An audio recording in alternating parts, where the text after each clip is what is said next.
우리가 보통은 시를 정리하는 거는 뭐 문학에서 외부 지문이 나오는 것 때문도 있지만 모의고사 수능 기본적으로 대비를 해야 되기 때문에 우리 자꾸 새로운 작품들을 정리하는데 우리가 1990년대를 대표해서 많이 나온 시인, 그러니까 문제에 가장 많이 출제된 게 김도.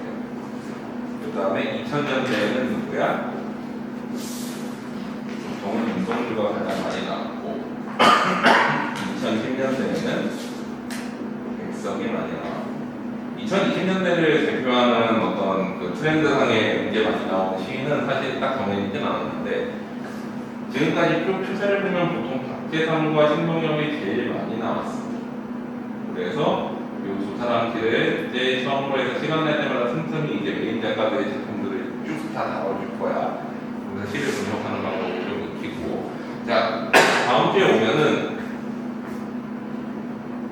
어휘 1주차 테스트를 볼 거고. 유난 내가 어휘 책 줬니? 혹시? 안 줬나? 어휘 암기하는 책 안 줬지? 5번을 줄게. 5 받아가고.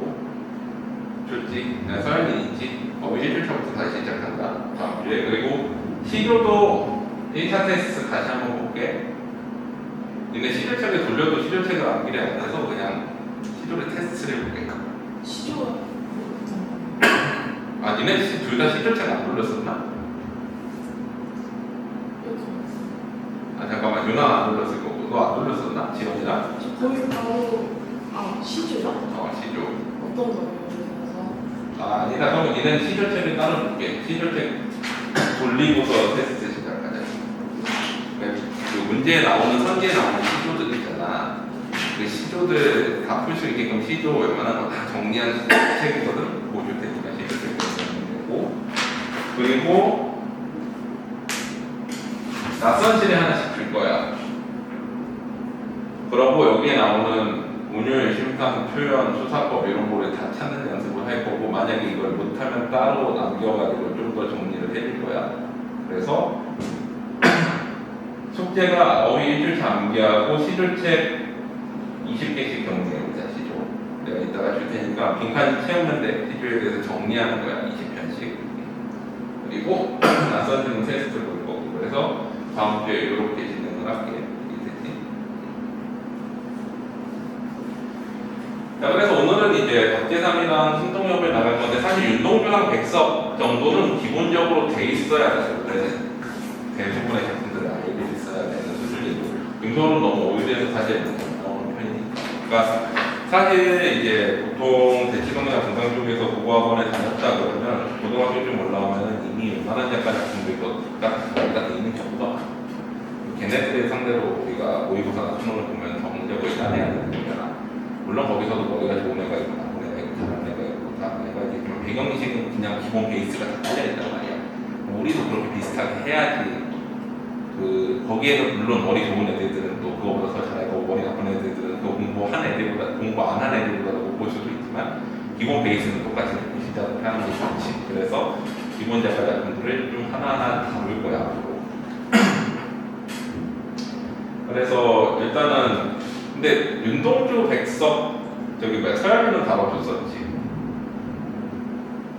기억나? 기억나? 저 거의 바로 내신 들어가서 아 거의 바로 내신다구나. 그럼 너희 윤동주, 백석부터 해야 되겠다. 오늘 일단 박재상, 신동엽 하고 다음 주 윤동주, 백석부터 좀 들어갈게.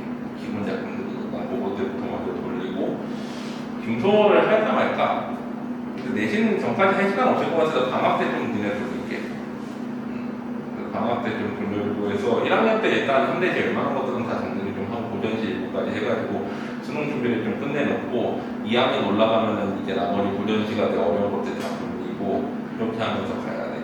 그래야 좀 여유가 생겨. 나중에 고3 때 가서 좀 고생을 안 해.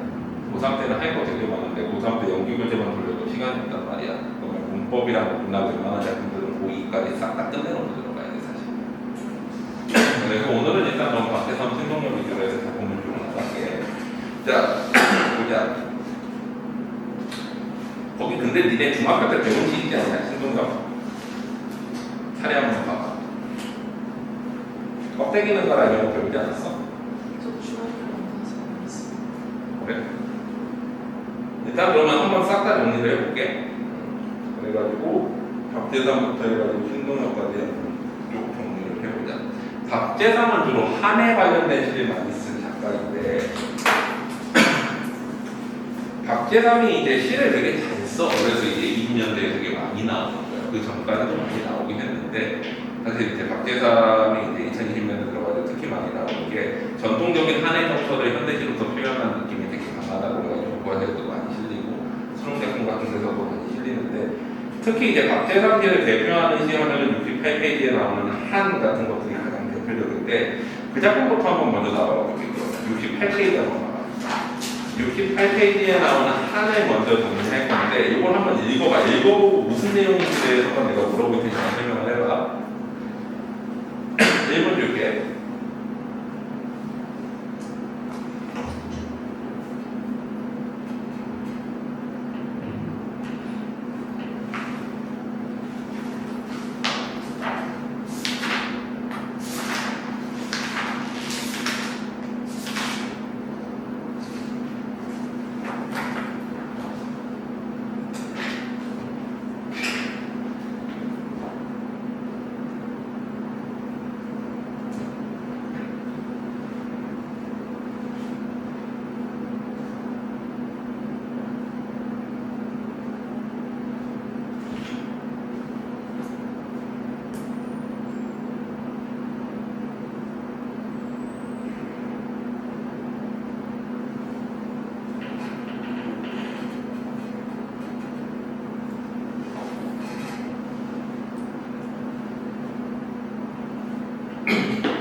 무슨 내용이니 이거?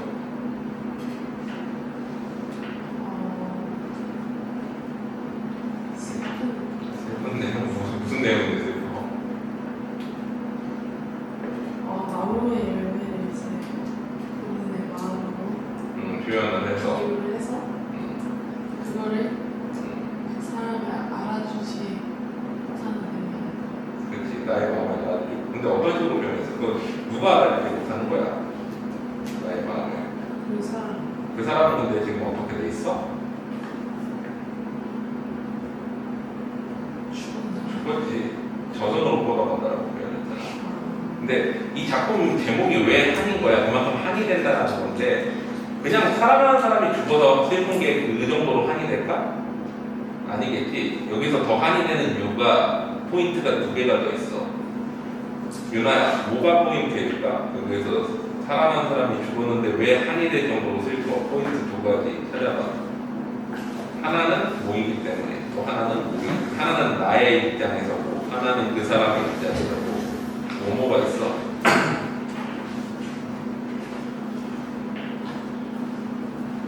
그 사람이 죽어서 마음을 묻지 마음을 묻지. 짝사랑이었지. 여기 보면은 뭐라고 나와? 그 사람의 앞마당에 심고 싶은 느껴온 열매가 되는구나. 나의 사랑의 열매를 그 사람한테 보내면은 그 사람이 그걸 받아들일까? 이거 무슨 뜻이야? 살아있을 때 내 마음을 전달하지 못했다. 또 하나 더 뭐야? 그 사람은 또 어때? 죽었어요. 그 사람이 죽었는데 서름으로 살았는지 어땠는지 그것을 몰라. 무슨 뜻이야? 그 사람이 어떤 생각을 가지고 있었는지 나는 모른다. 이게 이제 한이 되는 두 가지 이유인 거야. 사랑하는 사람이 죽었어. 근데 사랑하는 사람이 살아있을 당시에 내가 어때? 거기 보면은 그 3년의 중간 부분에 뭐라 그래? 그 사람이 어떻게 사랑해서 내 전 소망이었던 사랑이었던 거야. 그 사람이 죽어서 내 전 인생에서 그만큼 서럽고 내가 그 사람의 사랑하는 거를 고백하는 게 내 전 인생의 소망이었는데 그 사람이 죽어버렸어. 근데 그 사람은 내가 사랑하는지도 몰라. 그 사실 자체를. 그리고 또 한이 되는 건 그 사람이 어떤 생각을 가지고 그 사람이 나를 사랑했는지 다른 사람을 사랑했는지 어떤 슬픔을 가지고 있는지도 나는 모르고 그 사람을 보내버렸다. 그래서 그게 한이 된다는 거지. 그러니까 이게 보면은 만약에 이 시를 이렇게 썼다고 해봐. 나 사랑하는 사람이 죽었어요. 죽었는데 너무 슬퍼요. 왜 슬프냐면 내가 짝사랑을 했기 때문이죠. 짝사랑했는데 내 사랑을 그 사람이 받아주지도 못하고 죽어버렸어요. 근데 그 사람이 내가 사랑한다고 얘기했을 때 그거를 받아주지 안 받아주지도 모르겠고 그 사람이 어떤 생각을 했는지도 모르겠어요. 라고 하면 노래 가사가 이건 이제 예술적인 게 아닌 거야. 뭐야? 얘기지 않는 거야. 우리가 보통 문학이라는 거는 비유적으로 담는 거에 빗대어가지고 해야 되는 거지 이렇게 직접적으로 표현해버리면 어때? 게 아니야. 어떤 느낌이냐면 원래 문학을 어떻게 해야 되냐면 봐봐. 옛날에 내가 국문과 교수님이 했던 얘기가 있어. 어떤 영화인데 제목은 기억은 안 나. 근데 이제 거기에 보면은 어떤 그 슬럼가의 아빠와 딸이 사는 흑인 아빠, 흑인 딸이. 근데 이제 아빠가 딸한테 이제 신분을 빌려줘. 슈퍼마켓 가가지고 우유랑 달걀이랑 뭐 이런 거 필요한 거 생필품을 사와라. 그러고서 이제 보냈는데 딸이 오는 길에 강도를 만나가지고 이제 강간도 당하고 그래서 문제가 생겨. 나중에 경찰이 막 와가지고 아버지가 소식을 듣고 뛰어오는데 딸이 아빠를 한마디 하게 되니까 뭐라고 얘기했을까? 자, 우리나라 신파 영화 같거나 신과 함께 같은 거 보면 막 눈물 막 이런 흘리는 얘기를 했겠지. 아빠한테 복수를 해주세요. 막 이렇게 얘기했거나. 근데 이거는 사실 우리나라가 그런 걸 되게 못하거든. 그 스토리 짜는 사람들이 우리나라가 되게 드라마나 이런 거 보면은 이 카타르시스를 어디서 느끼게 막 복수 아니면 김치 싸대기 막 얼굴에 이상한 걸로 그러잖아. 지금 정말 그리고 그걸 잘 못 표현하는 게 슬픈 파트를 되게 못 표현하거든. 여기서 가장 핵심적인 부분이 뭐냐면 거기서 딸이 아빠한테 한 첫 마디 대답하는 아빠 달걀에 깨져서 미안해 이렇게 시작해. 달걀을 사오다가 달걀에 깨져서 미안해. 근데 그게 중요한 게 아니잖아 사실. 여기에서 보여주고 싶은 건 슬픔이지. 이 딸의 슬픔, 아빠의 슬픔. 근데 슬픔을 슬픔이라고 직접 표현해버리면 그건 더 이상 안 돼. 보는 사람들의 슬픔이 아닌데 그냥 그 사람들끼리의 슬픔인 거야. 이해돼? 그러니까 문학이라는 거는 직접적으로 표현해버리면 그게 오히려 더 전달이 안 돼. 간접적인 다른 거를 빗대어가지고. 그래서 우리가 예술적이다, 문학적이다라는 게 뭐냐면 보통은 직접 표현하지 않고 간접적으로 분류해서 여기서도 보면 우리가 교과서에 신동력을 많이 심는 이유가 있어. 신동력은 되게 어정쩡한, 좋게만 하면은 이제 다양한 시대, 나쁘게만 하면 어정쩡한 시대잖아. 일제강점기부터 해서 이승만 독재 정독사기의 시기를 살았어. 요 시기에 작품을 했고. 근데 그 전에 작가들이 이육사, 독립운동가 시 잘 써? 못 써. 너무 직접적으로 쓰잖아. 이육사 시 같은 거 보면은 뭐 절정 같은 거 보고 매운 칼날에 칙찌개 모조뼈 뭐 이런 표현 나오잖아. 뭐 이제 가면 너무 직접적으로 표현했지. 그 맞아. 이게 관념적으로 썼기 때문에 와닿지 않는단 말이야. 또 이 이후에 저항하시죠.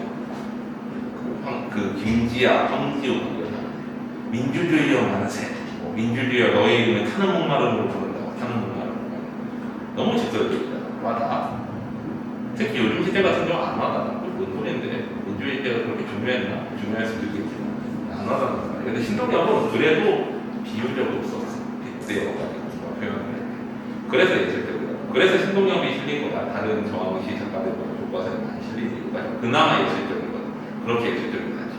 박재상도 어때? 비유적인 표현에 의한 그 예술적인 표현들을 되게 잘 썼단 말이야. 지금 이 한 같은 경우에도 그렇잖아. 직접적으로 쓰지 않고 되게 비유적으로 돌렸었지. 이게 좀 이상해 보일 수 있을지 몰라도 이게 계속 보다 보면은 아 이런 표현들이 훨씬 더 잘 와닿는구나. 왜 그러냐면 우리가 보통은 대부분의 현대시를 공부를 할 때 알아야 되겠는데 현대시에서 전달하고자 하는 건 구체적인 어떤 사실이야. 아니야. 우리나라의 현대시는 대부분이 뭐야? 서정시야. 서정시라는 거는 뭐야? 정서를 서술하는 거야. 정서를 전달하는 게 구체적이야. 정서는 근데 보여? 안 되지. 뭔가 정서라는 그 단어들 있잖아. 우리가 정서를 나타내는 단어. 사랑, 슬픔, 기쁨 이런 걸 직접적으로 표현한다고. 나 기뻐, 나 슬퍼 뭐 이런 표현들. 만약에 시에서 시인이 아 나는 슬퍼요. 그럼 너희도 슬프니? 저 사람 슬픈 것보다 끝나는 거잖아. 근데 그거를 직접적으로 전달하려면 어떻게 해야 돼? 오히려 간접적으로 돌려가 얘기를 해야 돼. 뭐 빗대거나 예를 들면 부모님이 돌아가셨을 때처럼 슬퍼. 그냥 슬퍼보다는 어떤 상황에 빗대어가지고 하면 좀 더 어때? 슬픔이 잘 전달되는 거지. 오히려 돌려서 말하라. 상황이 안 맞게끔 아까 같이 달걀이 깨져서 미안해 같이 말하라. 그게 더 슬픈 거잖아. 그래서 그런 것들을 전달하는 게 우리의 서정시인 거고. 그래서 우리가 보통은 뭐를 많이 써? 비유와 상징. 이거 직접적으로 표현하는 게 아니지. 뭔가에 빗대거나 상징적인 것들을 갖다 넣어가지고 다른 거를 빗대어서 표현하는 거지. 그래서 우리나라 서정시를 분석할 때는 일단 봐봐. 하자가 표면에 드러나는지를 봐야 되고 그 다음에 청자가 표면에 드러나는지를 봐야 되고 화자가 바라보는 대상이 무엇인지를 분석하고 이 대상에 대해서 화자가 느끼는 정서가 결국에는 뭐라고 했어? 주제다. 화자가 직접적으로 뭔가 자기 정서를 나타내기보다는 어떠한 다른 대상에 빗대어가지고 거기에서 정서를 얘기하는데 그 정서가 결국엔 여기서 말하고 싶은 거야. 우리나라의 현대 시는 물론이고 모든 시들은 사실 사람에 대한 얘기야. 시에서 나무가 나와도 나무 얘기가 아니야. 사람에 대한 얘기. 시에서 산이 나와도 산에 대한 얘기가 아니지. 사람에 대한 얘기. 그래서 두 가지 키워드를 생각을 해요. 하나는 현대 시는 무조건 전부 다 사람에 대한 얘기다. 두 번째 주제는 뭐다? 어떠한 정서를 표현하기 위한 건데 정서는 결국엔 다 직접적으로 표현하지 않고 하는 경우도 있지만 거의 대부분 비유와 상징을 통해 표현한다. 이해되지? 자, 그럼 보자. 우리가 화자, 청자부터 한번 볼 건데 화자가 우리가 표면에 드러나는지부터 봐야 돼. 화자와 청자는 원래는 항상 모든 시에 있어. 자, 시가 있으면 이 시를 쓴 작가가 있을 것이고 이 시를 보는 독자가 있을 것인데 작가가 자기 얘기를 하기 위해서 가상으로 내세운 인물이 화자야. 작가와는 다른. 그리고 여기서 듣고 있는 사람의 가상의 인물이 독자와는 다른 청자야. 예를 들어가지고 김소월이라는 사람이 쓴 엄마야 누나야 강변탈자를 보면 엄마 누나 부르니까 청자는 엄마와 누나지. 그러면 화자는 소년일 거 아니야. 근데 화자는 작가랑 같으니 김소월 소년 아니잖아. 그리고 독자는 엄마와 누나만 읽어야 돼? 그것도 아니지. 그래서 가상의 인물들이 어디까지나 얘네들은 가상의 인물인데 이 시이론을 한번 정리해보면 화자가 표면에 드러난다는 건 어떤 거냐면은 화자가 나라던가 같은 1인칭 대명사나 1인칭 호칭어로 나오면 돼. 이러면 표면에 드러난다는 거야. 화자가 없는 경우는 없는데 화자가 표면에 드러나거나 안 드러나는 경우는 있는 거지. 자, 청자가 표면에 드러나거나 안 드러나는 내용이 좀 있지. 청자가 표면에 드러난다는 거는 예를 들면은 너라던가 누구누구야 이렇게 번호법으로 부르면 표면에 드러난다던가 이게 없으면 드러나진 않는 거야. 청자가 없진 않지만 드러나지 않는 거야. 자, 그러면은 이 경우에는 어때? 2인칭 대명사나 아니면은 호칭어나 아니면은 번호법 등으로 불렀을 때 이게 드러난다라는 거야. 예를 들면 너 이렇게 나와야 돼. 자, 이랬을 때 화자가 표면에 드러나고 청자도 표면에 드러나면 이런 걸 뭐라고 그래? 우리는 대화체라는 거야. 나와 너가 둘 다 드러나면은 다르다는 느낌이 되게 강하지. 화자가 표면에 드러나고 청자도 표면에 드러나는데 이게 화자가 바뀌면서 서로 주고받아. 얘가 화자 1이 되고 청자가 다시 화자가 돼서 화자 2가 된다고 그래. 이러면은 뭐라고 그래? 이런 걸 우리는 담화체라고 그래. 말을 주고받는다. 그래서 화자가 여러 명 나오면 보통은 담화체가 돼. 자, 그 다음에 화자가 표면에 드러나는데 청자가 표면에 드러나지 않으면 혼자만 하는 느낌이 강해서 독백체나 고백체라는 개념이 되고 화자가 표면에 드러나지 않는데 청자가 표면에 드러나면 보통은 듣는 사람만 명확하기 때문에 메시지 전달의 느낌이 되게 강하게 나타나. 마지막으로 화자, 청자가 둘 다 표면에 안 드러나면 뭐야? 인문이나 상황명사 위주의 시가 돼.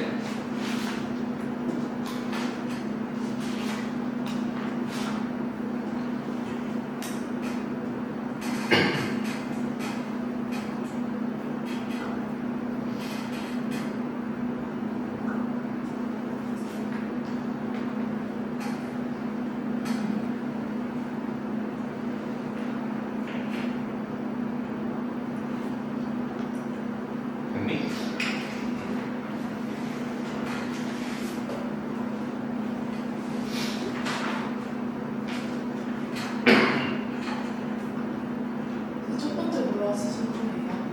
이거? 네. 대화체, 두 번째는요? 담화체, 담화체요? 담화.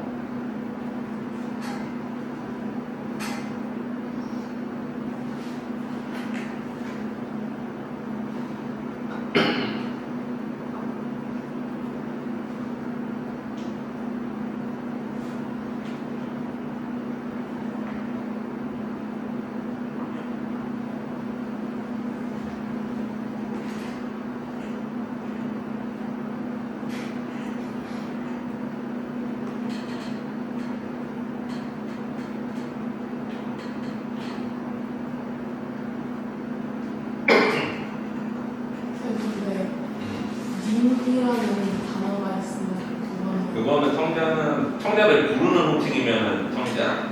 청자를 부르는 호칭이 아니면은 청자가 아닌 거지. 님이요, 뭐 님아 그러면 되지 부르면 님은 호칭인데 그냥 그 님께서는 뭐 이렇게 보면 어때?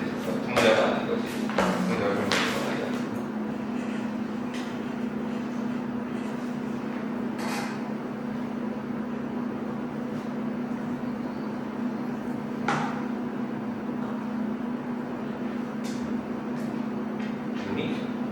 자, 그러면 이 한시부터 한번 보자. 여기 나는 나오지. 화자는 나로 나와. 사랑하는 사람과 이별을 했지. 화자의 정서는 뭘로 표현되어 있어? 감나무 열매로 표현을 하지. 감나무 열매는 뭐가 담겨 있어? 사랑과 서러움의 정서입니다. 바라보는 대상은 뭐야? 그 사람이지. 이 사람은 어떻게 됐어? 저승에 가 있지. 죽었어. 자, 그리고 청자는 따로 어때? 표면에 나타나지 않기 때문에 독백체와 무백체의 시인 거죠.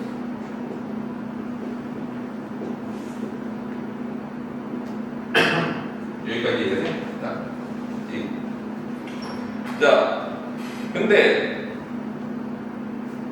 거기에 이제 뻗어가고 싶은데 저승으로 가고 싶은데 사실 이 마음이 어떻다는 거야? 받아들여질지가 궁금하다라는 거지. 왜? 이거는 짝사랑이기 때문이지. 또 그리고 이 사람이 어떤 정서를 가지고 있었는지 그것도 모르기 때문에 뭐가 되는 거야? 이게 한이 뭔가 그치? 주제의식은 뭐야? 우리 보통 죽어서 이별한 거를 뭐라 그래? 사별한 에 대한 그리움과 한이 주제의식.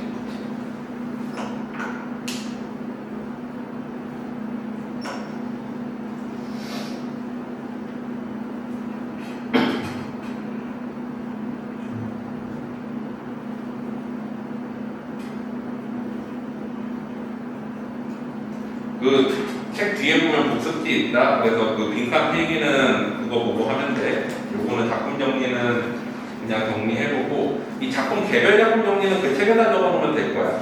필기 노트는 어차피 공용 이론 같은 것들만 적어놓으면 돼. 그래서 이따가 이거 중도 다 나가면은 그 뒤에 있는 복습지 보고서 빈칸만 다 채우면은 오늘 할 거는 다 끝나거든. 근데 그거 숙제로 내줄게. 너희는 오늘 좀 해야 될 게 있잖아. 유나는 문법 좀 더 나가야 되고 저기 뭐야 서현이는 저거 준비해야지. 수행평을 좀 해야 되니까 일단은 그거는 숙제로 내줄 테니까 요거 빈칸 다 채우고 문제 풀어오면 돼. 자, 다시 앞으로 가자. 그래서 여기서부터 보냐면은 겨울나무를 보면서 들어가야 돼. 요거 지워도 되니?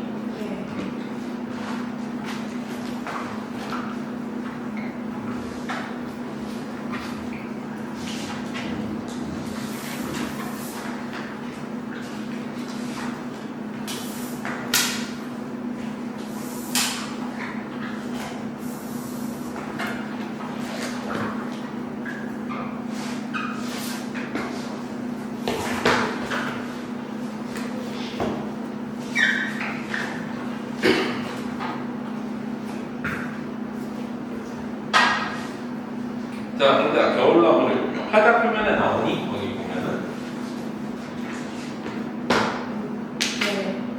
누구야? 나라고 나오고 성자이니? 성자 표면에 나오니? 너나 누구요? 이렇게 부르는 없지. 그러면 이 시는 뭐야? 독백체나 오백체의 시가 되지. 나무여 사랑이라고 했어요. 어디? 1년까지. 아, 총막은 그러네. 나무여와 사랑겨라고 나오는데 이건 번호법은 맞긴 한데 정말 말에 막 이렇게 거는 느낌은 아니잖아, 사실.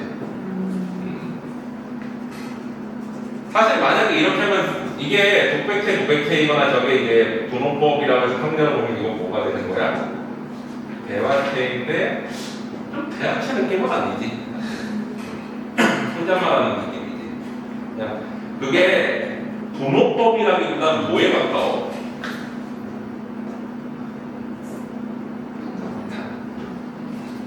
그러니까 부르는 게 아니잖아. 나무랑 사랑을 부르는 게 아니라 나무여 사랑이여 이리 와서 내 얘기 들어봐 이게 아니지. 감탄의 느낌이니까.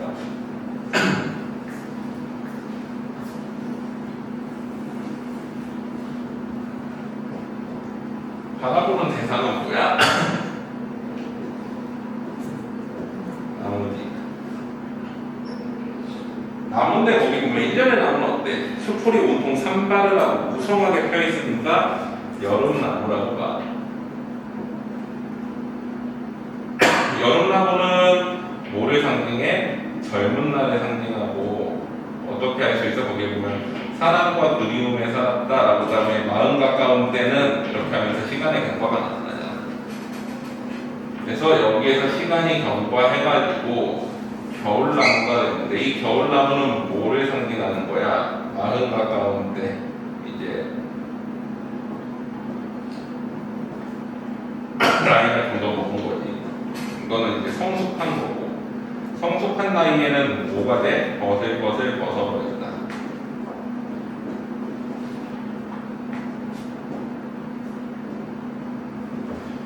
그랬을 때 이 시의 정서가 나오는 부분들은 어떤 부분이냐면은 자 여기에 겨울나무를 의인화시켜가지고 내가 목욕탕 속에 들어가서 나무를 밖에 있는 창문에 있는 나무를 겨울나무를 보니까 걔네들이 손짓을 하며 다가오는 것 같아. 그럼 그거는 의인화시켜가지고 대상에 대한 뭐를 나타내는 거야? 친근감과 긍정적 인식을 나타내는 거야.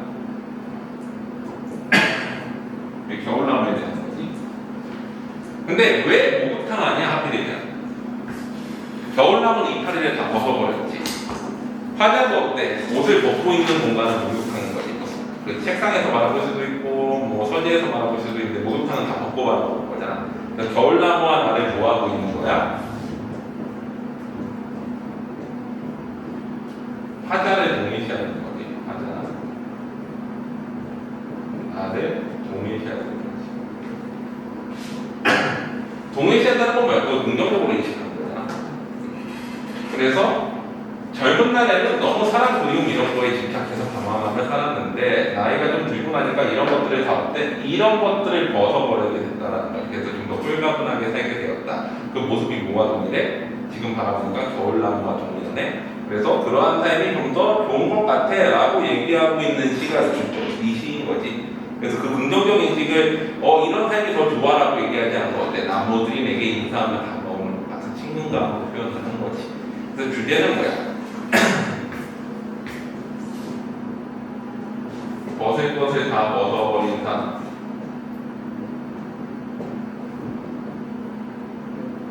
그러니까 뭐 여러 가지 잡다한 정서에 휘둘리지 않는 이거에 대한 긍정적인 인식이 나타나지. 물론 이거의 그 교과서적인 주제 해설은 이렇게 돼 있어. 벗을 것을 다 벗어버리고 자아의 참된 모습을 확인한 데서 오는 기쁨이라고 돼 있지만 사실 우리가 뭐 이렇게 그 되게 있어 보이는 표현을 가지고 분석할 건 아니고 처음 보는 시를 보면 어때? 화자가 대상에 대해서 어떤 정도 느끼는지 그게 주제구나 라고 알아먹으면 되는 거지. 그래서 이런 식으로 분석하는 연습을 다음 주부터 할 거야. 나선지 하나 던져주면 화자 찾고 대상 찾고 정서 찾고 그 다음에 수사박스 싹 찾고 여기 분석하는 거를 계속 한 편씩 키워놓을 거야 매주. 낯선 시고요? 응? 낯선 시고요? 아예 처음 보는 시로. 그리고 거기에 찾아야 될 거 예시는 좀 적어줄게. 그러니까 예를 들어 수사법은 수사법종을 쭉 적어줄 테니까 이 중에 있는 거 찾고 운율은 이 운율 종류를 쭉 적어줄 테니까 거기서 있는 거 찾고 이런 식으로. 자, 그 다음에 다음 작품으로 가보자.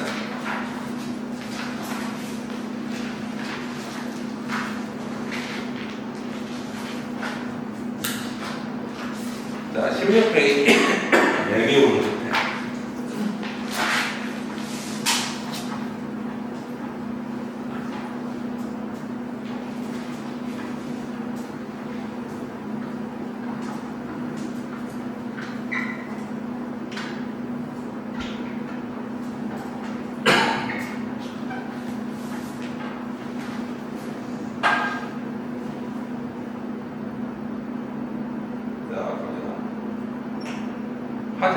청자는 나오니? 아니요. 안 나오고 청자도 없어요. 안 나오고 이미지 상황에서 이미지 맞아도 표면에 안 나오고 청자도 표면에 안 나오고 바라보는 대상은 뭐니? 왜요? 매미오름이지 1년은 그 매미오름과 동일시하는 대상이 누구야? 사랑도 이와 같다라고 얘기하는. 그러면 여기에 대한 정서는 뭐야? 깨달음이지. 직접적으로 나오진 않지만 아 이렇구나라고 깨닫는 건데 그럼 매미오름의 어떤 속성이 사랑과 비슷한지 그거를 깨달았는지를 보면 되지. 마지막 대학교 속에 한창 매미오름은 한여름 무더위를 절정까지 올려놓고 매미는 보통 늦여름에 올라. 그 짝짓기 때문에 매미는 7년 동안 땅속에 있다가 그 마지막 해에 올라와가지고 늦여름에 이제 울고 짝짓기 하는 거지. 그리고 또 아이 낳고 다시 또 거기서 7년을 이렇게 하는 거야. 절정에 있다가 그 다음에 어떻게 돼? 이렇게 조용할 수 있는 거야. 매미오름은 절정에 갔다가 조용해지는 거지. 지금은 아무 적도 없이 정적의 소리인 듯 들리고 정적의 소리는 뭐야? 역설적 표현이지. 정적은 소리가 없는 건데 소리는 소리가 있는 건데 천지가 하는 별의별의 이 하나 그늘의 소리. 그늘의 소리는 어때? 공감과학적인 이미지가 있지. 근데 이게 그늘이 있는 건지 소리가 있는 건지 명확하진 않아. 근데 만약에 소리가 있고 그늘이 없는 거라면 뭐야? 청각의 시각파이고 그늘이 있고 소리가 없는 거면 뭐야? 시각의 청각파겠지. 유나야, 공감각이 뭐니? 감각이 전이 되는 거지. 있었던 감각이 다른 감각으로 바뀌는 거야. 그냥 열거되어 있는 감각은 상관없지. 뭐 맵고 뜨거운 떡볶이 그러면 이거는 어때? 그냥 감각 두 개가 열거되어 있는 것 뿐이야. 자, 그래가지고 멍청하게 빠져들게 하는구나. 사랑도 어쩌면 그와 같은 것인가. 사랑과 매미오름이 같다라고 생각을 해. 소나기처럼 숨차게 정수리부터 목물로도 입더니 이건 뭐야? 되게 열정적으로 처음에는 사랑을 하지. 사랑을 시작하면 그러다가 시간이 흐르면 어떻게 돼? 얼마 후에는 아무것도 아닌 것처럼 맑은 구름만. 그건 뭐야? 성숙한 사랑을 의미하는 거지. 처음엔 되게 열정적으로 살아가다가 어느 정도 시간이 흐르면은 우리 그런 거 있잖아. 처음에는 한 몇 개월은 되게 열정적으로 사랑하고 사귀다가 사랑의 유효 기간이라는 게 이제 생물학적으로 보면은 그 호르몬이 나오는 게 몇 년이라고 해? 3년 지나면 없어진다고 그러잖아. 그럼 그 뒤부터는 만약에 결혼하면 뭐로 사는 거야? 우정, 정, 그냥 이걸로 살아가는 거라고 그러지. 그래서 보통 이렇게 성숙한 사랑을 이렇게 표현하는 매미오름인 것 같다는 거지. 그래서 결국에는 이제 주제는 뭐야? 매미오름을 통해 깨달은 사랑의 본질이지.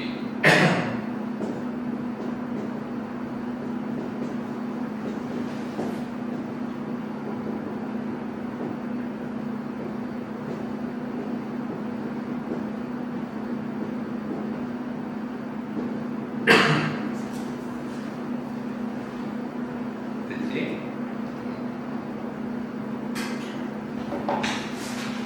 그 다음 작품으로 가보자. 22페이지. 야, 춘향이의 아빠는 성참판이라는 사람인데, 참판은 우리나라의 이제 차관에 해당하는 얘기야. 원래 이 위에는 판서가 있지. 뭐 정조 판서, 예조 판서, 이조 판서. 이게 우리나라의 이제 장관 직책이고, 참판은 이제 차관 직책인 건데, 너가 양반 사대는 뭐지? 근데 엄마가 누구야? 춘향이의 엄마가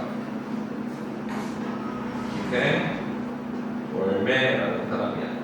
관기지 관아에 소속된 기생인 거야. 소위 말해서 노예야. 노예. 우리나라는 노예가 없었다라고 한국사 학자들이 주장하려고 해. 우리나라가 너무 미개해보니까 노예가 있었다고 하면. 근데 노비가 사실 노예지.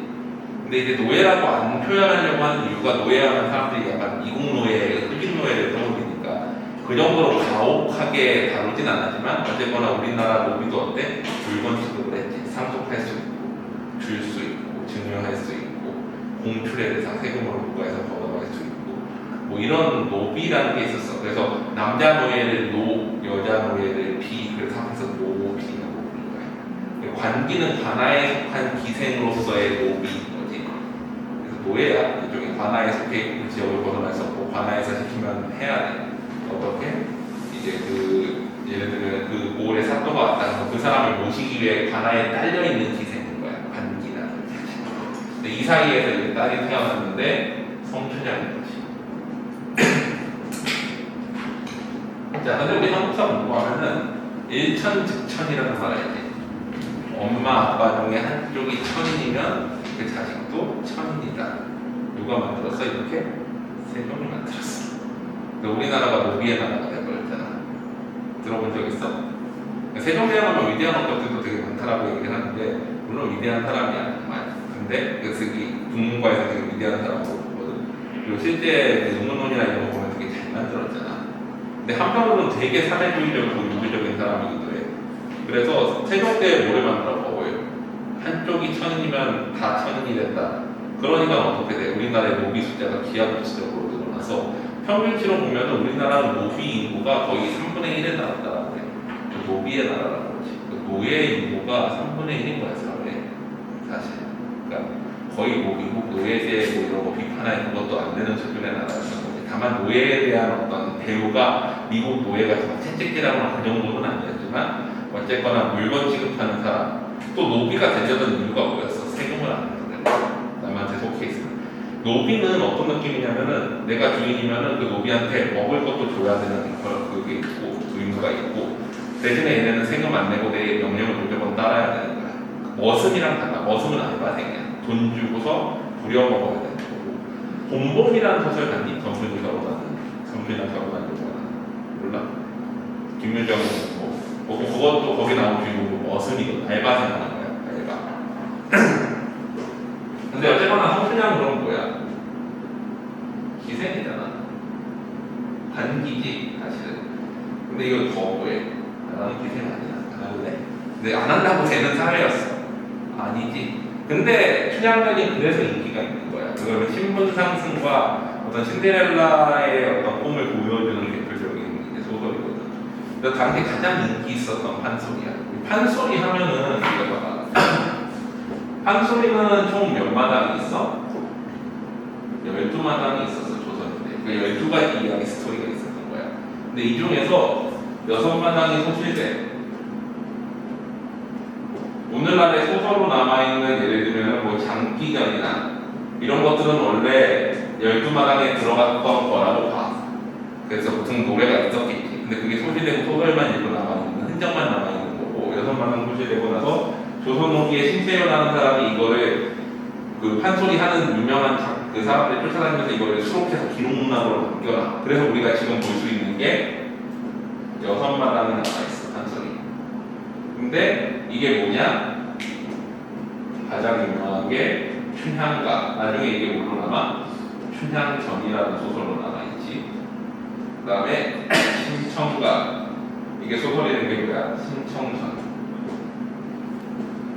그 다음에 흥부가, 혹은 흥보가라고 그러는 거예요. 흥보전. 그 다음에 수궁가, 토끼전.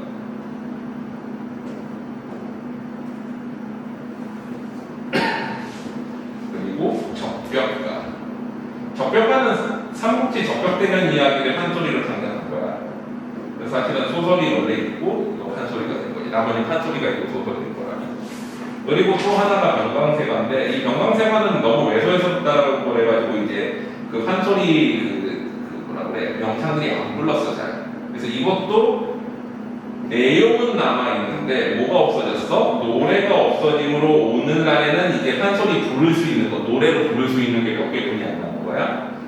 5마당뿐이 안 남아 있어. 이게 판소리 5마당이야. 그래서 사실 이 판소리가 워낙 길어. 하나 하는데도 3-4시간 걸리거든. 판소리 완창하는 게 되게 힘들기 때문에 보통 부분 잘라서 부르기도 하고 이제 근데 대단한 사람들 같은 경우에는 저거 뭐 춘향가 완창, 뭐 춘향가 신청가 연달아서 완창 막 10몇 시간씩 부르고 막 이렇게 하는 사람들도 있어.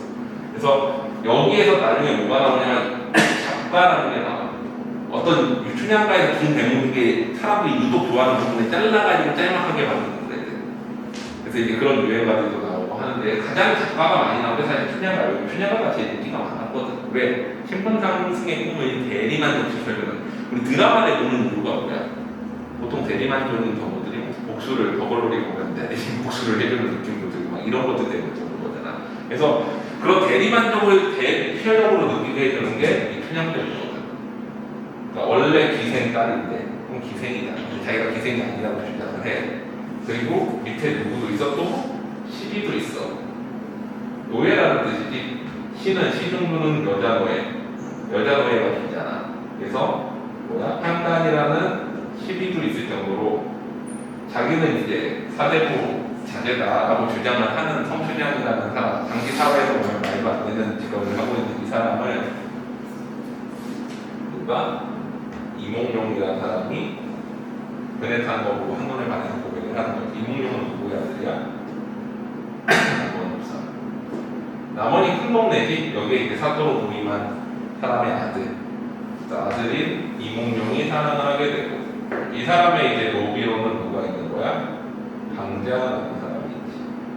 그래서 요 둘도 케미가 좀 있어. 그 춘향과 보면은 둘이 티격태격하면서도 서로 이제 그런 스토리들이 있는데, 그래서 요렇게 이제 했는데 이몽룡이 처음에 그래서 성춘향한테 이제 가서 사귀자고 했을 때 춘향이가 뭐라고 그러냐면은 나 안 사귄다고 했어. 왜? 당신도 나의 기생딸로 볼 거 아니냐. 그러면 놀다가 아버지가 나중에 이제 한양으로 돌아가면 원래 한양에서 부임할 거란 말이야. 그러면 나 버리고 갈 거 아니야. 그래서 이몽룡이 같이 뭐라고 해. 내가 비록 한양에 올라가는 한이 있더라도 나중에 별세 자리에서 잘 되면 너 만나러 다시 너 부인으로 데리러 정실 부인으로 데리러 올게 라고 약속하고 콜 그래서 사귀는 거야. 그런데 그러고 나서 이제 아버지 한양으로 돌아가고 임기 끝나고 이몽룡도 돌아가지. 그러고 나서 이제 후임으로 누가 오느냐? 변학도라는 사람이 와. 이 사람의 소위 뭐라고 불러? 변사도라고 부르지. 이 변학도가 보기에는 성춘향은 뭐야? 기생이지. 일반적인 사회적 신분이 다 기생이잖아요. 그래서 자기 술청에 들어가고, 술청에 들어가는 게 뭐냐면은 원래 단기가 하는 법하나 기생이 옆에서 이제 심부름하고 옆에서 술도 따르고 그런 거 해라라고 명령을 한 거야. 변사도 입장에서 당연한 거지. 원래 있던 관계가 있고 그 관계 딸인데, 근데 이제 뭐 주변 사람들 얘기나 뭐 성춘향 본인의 주장은 그런 거야. 나는 그 전에 이몽룡 그 전에 남원부사 아들을 모셨던 사람이기 때문에 아무리 내가 반기 뭐 기생의 딸이지어서 이제 새 신임사도 명령을 따를 수 없다 이렇게 주장을 한 거지. 말도 안 되는 당시 같은 건 말도 안 되는 상황입니다. 근데 그러니까 변학도가 화가 나가지고 어떻게 춘향이를 감옥에 가둬버리는 거지. 이 감옥에 갇혀 있는데 이몽룡은 그 사이에 어때? 장원급제 과거에서 장원급제에서 보로돼 암행어사가 돼가지고 암행어사는 뭐야? 임금이 이제 사도들 제대로 정치하고 있는지 확인하려고 몰래 보내는 거지. 몰래 보내는 사람인데, 그래서 하필이면 또 이제 전라도도 파견이 돼가지고 미연적전 하게 사실 어디로 가지 어떻게 알아 사실 암행어사 파견됐다 하더라도. 자, 그래도 이몽룡이 이제 전라도로 내려와가지고 이제 처음에는 어디부터가 월매집에 가. 춘향이 어디냐고 물어보고 뭐 거지가 돼서 암행어사 춘향이 엄마가 되게 무시돼. 암행어사니까 신분에서 있으면 안 되니까 거짓골로 다니는 거야. 물론 부하들은 이제 숨어있지 주변에. 자, 그래가지고 이제 암행어사가 이제 제가 이몽룡이 갔는데 거짓골이니까 열매가 많은 거지. 그래서 춘향이 좀 만나보려고 했더니 무슨 춘향이 만나냐고 감옥에 있다고 막 그래서 이제 감옥 가서 찾아가. 이몽룡이 찾아가서 춘향이 딱 만나니까 춘향이가 뭐라고 했을까? 거짓골로 왔네? 이러면서 무시했을까? 그러면 스토리가 아니지. 어떻게 해야 돼? 슬퍼하면서 내가 죽으면 내가 곧 이제 변학도 생일잔치에 분명히 나 죽일 것 같다. 내가 죽으면은 내가 가지고 있던 재산 별로 안 되지만 그 재산 다 팔아가지고 우리 거지된 우리 남편 저기 남부님 잘 그래도 조금이라도 먹고 살 수 있게끔 좀 해줬으면 좋겠다. 그런 얘기를 유언으로 남겨. 그러고서는 이제 이몽룡이 돌아가서 이제 변사도 그 다음에 생일잔치가 되지. 생일잔치 때가 됐을 때 이제 변사도가 자기 주변에 있는 고위 사도들이 다 불러. 그래가지고 이제 잔치를 벌이는 거지. 잔치를 벌였는데 이몽룡이 거기 가가지고 아예 나도 거지 같은 몰골을 하고 있으면 양반 사대 보니까 끝자리에 생일상이라도 좀 주시오, 먹을 걸 좀 주시오라고 얘기를 해. 변사도 입장에서 화나잖아. 거지 새끼가 들어와가지고 바달라고 그러니까. 근데 이제 그거를 운봉영장이라는 사람이 말려. 운봉이라는 거는 남원시에 있는 읍 중에 하나, 그러니까 작은 고을의 사또인 거지. 거기 있는 영자 이 사또가 물려 좋은 생기는체 그러냐, 그냥 거지 같아서 사대고 나는데 나를 조금 밥이라도 해서 보내자, 그래서 밥 먹이기로 하고 끝자리에 앉히는데, 근데 이제 이 사또들끼리 서로 놀기를 하기로 해. 서로 이제 시집구 노는 걸 하는데, 우리 보면 이제 한실에 보면 근채시라는 개념이 있거든. 이거 이제 당나라 때 정립이 된 한시의 형태야. 한시들은 원래는 줄수가 제한이 없었는데 근채시의 당나라 때 가면은 이제 절구와 율시라는 형태로 정확하게 딱 구분이 되면서 요거에 맞춰서 쓰게끔 체계가 바뀌어. 그래서 절구는 4줄짜리 한시, 율시는 8줄짜리 한시이고, 각각 한 줄의 글자 수가 5원, 5글자 아니면 7원, 그리고 5원 아니면 7원, 이거를 맞춰 쓰게끔 굳어졌고, 이게 오늘날까지 있는 거죠. 그래서 5원 절구하면 5줄짜리, 아니 5글자짜리 4줄짜리, 그래서 글자 수가 총 20개 이런 식인 거야. 그래서 요거를 이제 맞춰 쓰는데, 이게 한시는 중국 사람들의 시잖아. 그래서 어떤 식으로 되어 있냐면은 성조가 들어가. 우리나라만은 지금은 성조가 없죠. 중세두관에는 있었는데 존나. 우리 굳이 치면은 이제 경상도 방언 같은 건 성조 있잖아. 이에 이승, 이에 이승, 이에 이승, 이에 이승 이렇게 하면 어때? 이에 이승, 이에 이승, 이에 이승, 이에 이승 이렇게 같이. 이런 것들이 성조거든. 미국은 하고. 근데 중세국어 때는 이런 게 있었는데 중국의 성조는 또 우리 성조랑 다르기 때문에 보통 성조를 넣어서 시를 짓는 걸 우리나라 사람들 잘 못해. 우리가 그 저기 랩 같은 거 할 때도 라임 같은 거 잘 못 살리잖아. 그것도 성조 개념이거든. 그래서 우리가 이런 중국 한시를 쓸 때 절구는 우리가 그 유명한 기승전결이라는 구성 체계를 가져. 이게 다 원래 절구에서 기승된 거예요. 표현 자체가. 그리고 얘네는 수학경리를 가졌는데 두 줄씩 묶어서. 그랬을 때 절구는 승자와 결자 뒤에 문자가 와. 성조를 맞춘 글자를 맞춰야 되고, 얘네는 수학 경리 4글자의 문자를 맞춘 글자들이 와요. 근데 이걸 어떻게 알 거야? 못하지. 성조가 어떤지 모른단 말이야. 그래서 중국의 유명한 시인들이 쓴 시들을 보고서 승자의 맨 마지막 글자와 결자의 마지막 글자 문자를 미리 다 뽑아가지고 저장해놔. 책에다 기록해놔. 여기서도 율시 지을 때는 얘네들 문자 4개 들어가는 거를 세트로 해가지고 다 어디다가 책에다 써놔. 이거 문서라고 해. 문서에다 써놓은 다음에 나중에 시 지을 때는 우리나라 사람들은 시를 짓는 게 아니야. 중국 시를 짓고 싶은데 이런 느낌인 거야. 우리가 랩을 한다고 해보자. 흑인들이잖아, 치고. 흑인 소울을 살려서 해야 될 거 아니야. 자, 근데 우리가 그렇게 다 할 수 있을까? 라임도 살리고 하는 거. 힘들지. 그러면 어떻게 하는 거야? 옛날 누구 유명한 흑인 래퍼가 했던 노래 라임을 그대로 가져다가 가사만 우리식으로 바꿔가지고 따서 넣는 거야. 그런 짓거리를 한 거야, 시를 지을 때. 그게 우리나라 지금 한시의 대부분의 한시들이 그래. 물론 직접 제대로 지은 사람들이 있기는 하지만 우리나라 한시가 제일 발전했을 때는 고려시대야. 왜? 중국의 속국으로 오랫동안 있었지. 몽골 제국 기배를 받고 막 이러면서. 그래서 이제 중국식 표현이 되게 익숙했단 말이야. 근데 조선시대 오면은 그게 또 힘들어지면서 퇴화를 해, 한시 자체. 근데 이거를 차원한다라는 방법으로 해결을 하거든. 그러니까 예를 들면은 이런 식이야.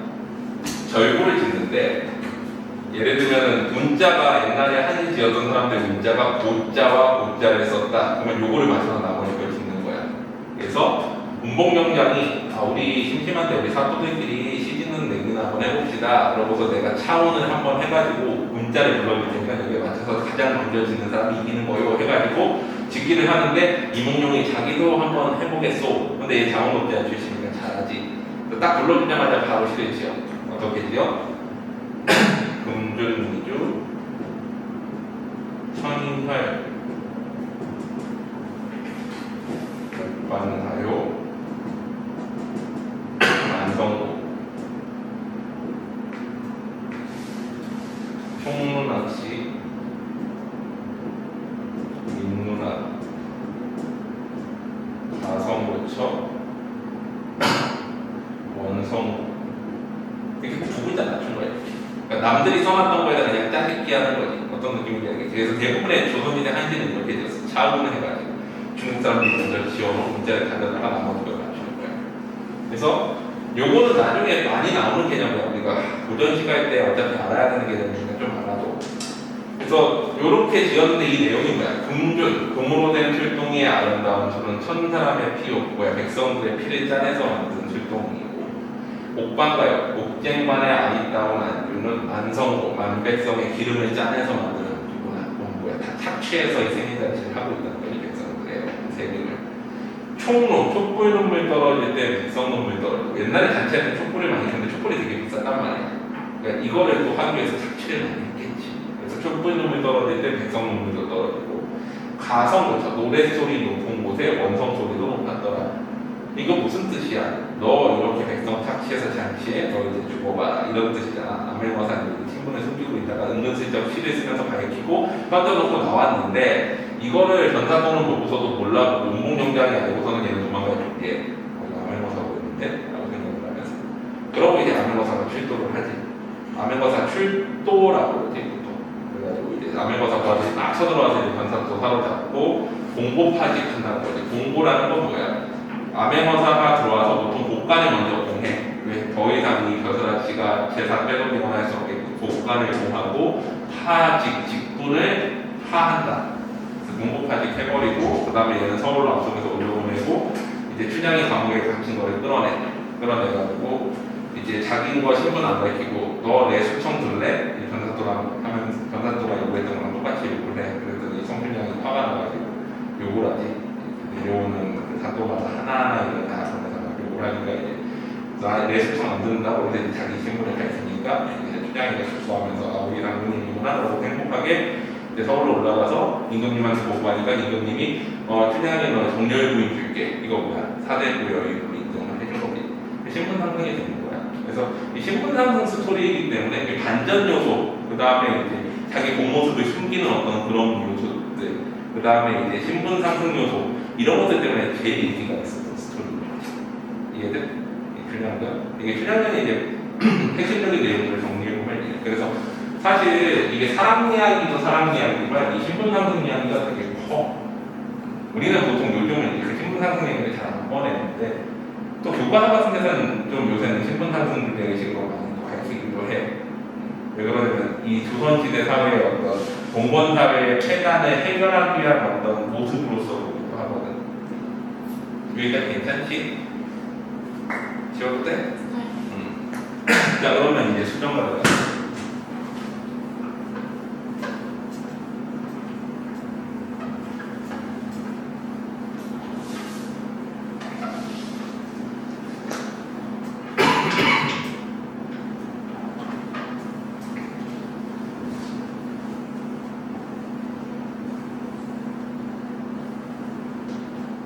화자 있니?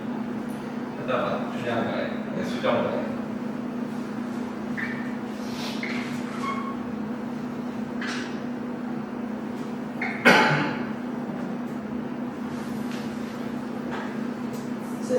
우리라는 거는 그치, 그게 되게 애매하지. 보통 시에서 우리가 나오면 되게 애매한 게 나와 너가 포함생이라는 수도 있고, 우리가 나의에 해당하는 내 거, 내 나라라고 하고 우리나라, 내 집이라고 하고 우리 집이라는 게 많이 있지. 그래서 그거일 수도 있고 이거일 수도 있고 해가지고 우리가 나오는 시는 화자 실냐 관계가 되게 애매해요. 이게 명확하지 않아. 화자도 애매하고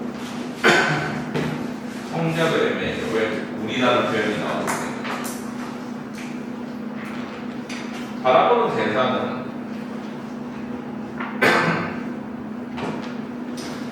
자, 맨 마지막 1년의 맨 마지막에 우리 춘향이 마음이 아니었을까라는 뜻이지. 춘향이의 마음을 바라보고 있는데, 이 춘향이의 마음을 뭐에 빗대고 있어? 거기 보면은 집을 치면이라고 시작하지. 집으로 친다면 가정하는 거지. 집으로 비유해 보면 춘향이의 마음을 정화수라는 건 뭐야? 우물물이 우물 정자지. 우물에 있는 물이 잔잔한 위에 아침마다 새로 생기는 물방울에 선선한 우물집.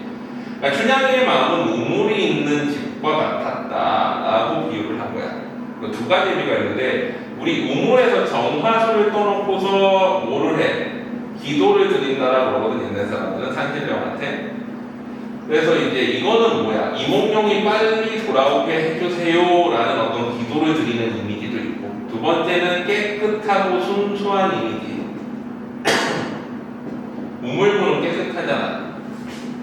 그러니까 춘향이의 마음을 우물이 있는 집에 빗댄 거는 깨끗하고 순수한 춘향이의 마음 혹은 춘향이가 이몽룡이 돌아오기를 바라는 마음을 표현했다는 거야. 자, 그래서 집으로 친다면 춘향이의 마음은 우물집 같다. 또한 윤이라는 마을의 그 끝에 평상에 가라앉은 뜰하게 물냄새 창창한 그런 집과 같다. 호각적 이미지를 통해 가지고 어때? 호각적인 이미지를 근데 냄새가 창창하다고 했으니까 호각의 시각까지 그 맑은 느낌을 더 강조를 하면서 이런 맑은 마음을 가지고 있었을 것이다. 춘향이는 이렇게 얘기하는 거지. 또 서방님은 바람 같다는데 서방님은 뭐야? 이몽룡 그러면은 춘향이 마음과 이몽룡은 또 뭐를 표현했어? 바람이라고 표현했지. 서방님은 바람 같다는데 어느 때고 바람은 어려울다. 이건 뭐야? 바람은 우리가 기다린다고 오는 것도 아니고 자유롭지. 자기가 오고 싶을 때 오고 가고 싶을 때 가고. 근데 이건 자유로운 존재. 표현한다는 거지. 왜 그러냐면 춘향이는 어쨌거나 남원이라는 동네에 묶여있는 사람인 거고 이몽룡은 사대보기 때문에 어디든 가고 싶은 대로 갈 수 있는 사람인 거지. 그 옆에 순순한 쓰러지는 물방울에 찬란한 춘향이 마음이 아니었으네. 그래서 그 물방울과 같다. 이 우물집과 우물에 있는 물방울과 같은 것이 춘향이의 마음이었다 라고 얘기를 하는 거죠. 하루에 몇 번쯤 푸른 산 언덕들을 눈아래 보았을까나 춘향이의 입장에서 얘기하는 거야. 춘향이가 이몽룡이 오지 않을까 하고 이몽룡이를 길목을 계속 쳐다보고 있는 거야. 그러면 그때마다 일렁이 오는 푸른 그리움. 푸른 그리움은 뭐야? 그리움은 추상적 관념이지. 보거나 만질 수 없는 추상적 관념인데 이거를 푸른이라고 표현했으니까 이걸 뭐라고 해? 구체화 내지는 시각화라고 그러지. 구체적인 어떤 시각, 감각으로 표현했다. 그래서 추상적 관념의 구체화 혹은 추상적 관념의 시각화라고 부르는 거예요. 푸른 그리움에 어울려 흐느껴 울살지는 어깨가 얼마쯤 하였을까나. 이거 무슨 뜻이야? 이몽룡이 오지 않아서 그만큼 기다리면서 슬퍼하고 외로워했다는 거지. 그러면서 뭐라 그래? 진실로 우리가 받은 산신령이 어디 있을까? 갑자기 이게 왜 나오냐면 우리 정화를 떠놓고 비는 대상이 산신령이잖아. 춘향이가 맨날 빌었을 건데 정말 그걸 들어줄 산신령이 있을지는 모르겠지만 이런 뜻이야.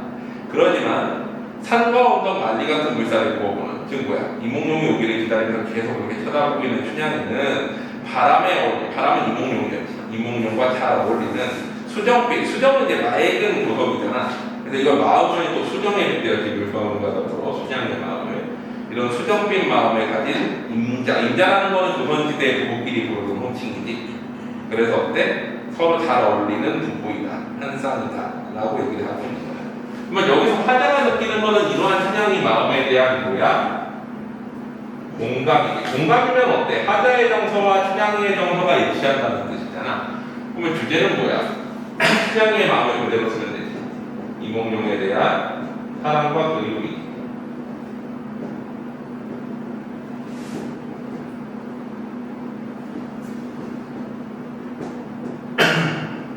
이게 주제겠지. 39페이지 어떤 기고 화자부터 한번 찾아보자.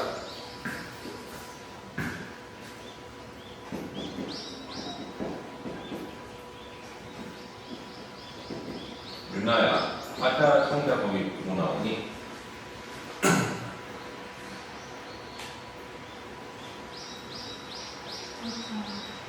우리 나오지. 우리가 나오면 애매해지지. 화자도 애매하고 성자도 애매하고 우리가 나오니까.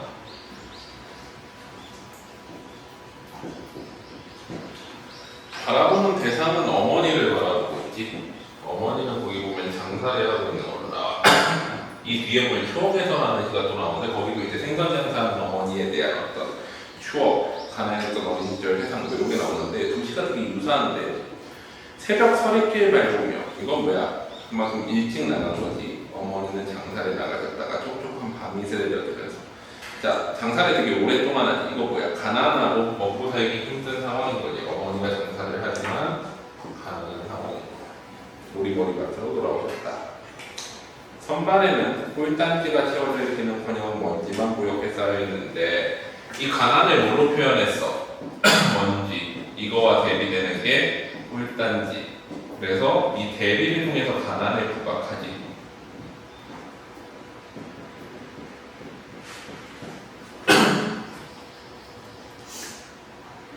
빗으로도 못 갚는 때국물 같은 어린 것들.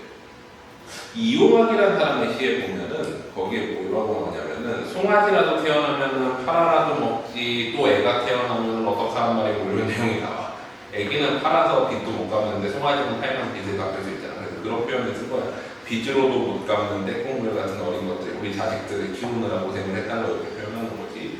방 안의 제목들을 등록을 자는데 보는 이도 없고 알아주는 이도 없고 이건 뭐야? 어머니가 이렇게 고생하시는 걸 보는 이도 없고 알아주는 이도 없지만 이마에 이고 별빛을 불어넣는다. 소매에 묻히고 온 달빛을 털어놓는다. 이거는 뭐야? 일하고서 힘겹게 돌아와가지고 사실 빈손으로 돌아왔겠지. 거의 돈도 많이 못 벌고. 근데 그거를 별빛과 달빛을 털어놓는다는 거는 아무것도 이제 내놓을 게 없지만 어머니의 뭐를 상징하는 거야? 사랑을 뭘로? 별빛과 달빛으로 표현하는 거지.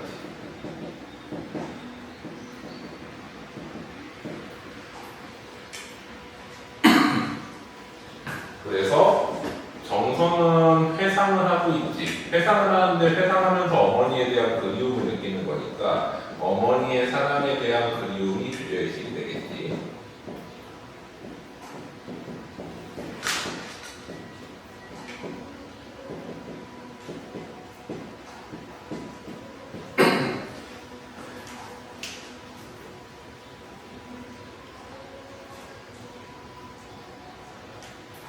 됐니? 네. 다음 작품부터 가보자.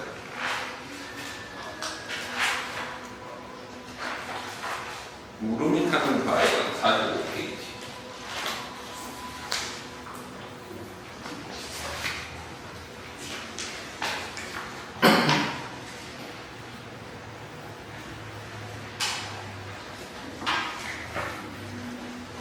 자, 이거 풀 때 문제가 너무 많은 것 같으면은 이렇게 풀어. 작품 하나당 한 세트씩만. 보면은 작품 하나당 어떤 건 문제가 없고 어떤 거는 한 세트 있고 어떤 건 뭐 세 세트 뭐 이렇게 있잖아. 근데 정 많아가지고 다 못 풀겠다 싶으면 작품 하나에 따른 세트 하나씩만 풀어. 그런 거 할 수 있지.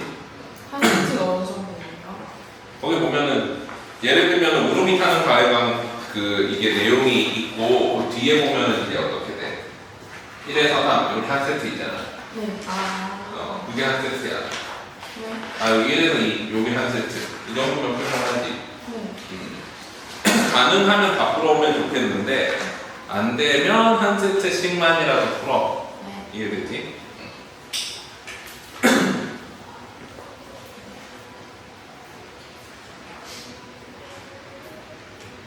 준석이도 이렇게 얘기하면 한 세트만 풀어주는데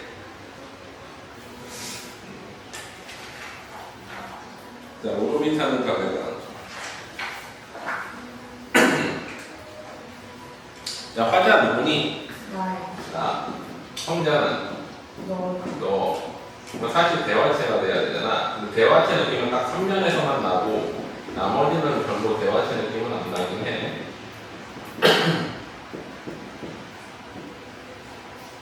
바라보는 대사는 1면에서 오니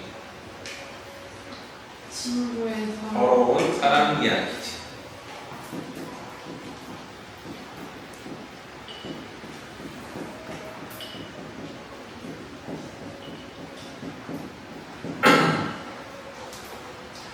자, 마음도 한 자리 못 앉아 있는 마음일 때 하면은 뭔가 뭐야? 마음이 이렇게 좀 이렇게 안정되지 않은 거지. 그 상황에서 친구의 서러운 사랑 이야기를 가을 햇볕으로나 동무사나 따라갈 거야. 가을 햇볕 아래에서 사랑 이야기를 듣고 있어. 서러운 이야기. 어느새 등성이에 이르러 눈물이 나는데 이야기가 점점 갈수록 눈물이 나는 거지. 그러다가 뭐를 봐? 제삿날 큰 집에 보이는 불빛도 불빛이지만 이거는 어때? 불빛을 본 게 아니라 그것보다도 더 슬픈 뭐야? 해질녘.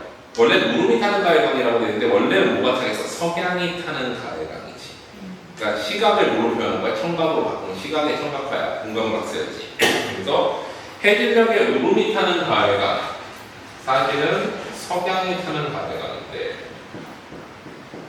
그 시각이 무슨 말이야? 시각의 청각화. 울음은 시각 내진 청각인데 시각의 시각화는 의미가 없어요. 시각의 청각화.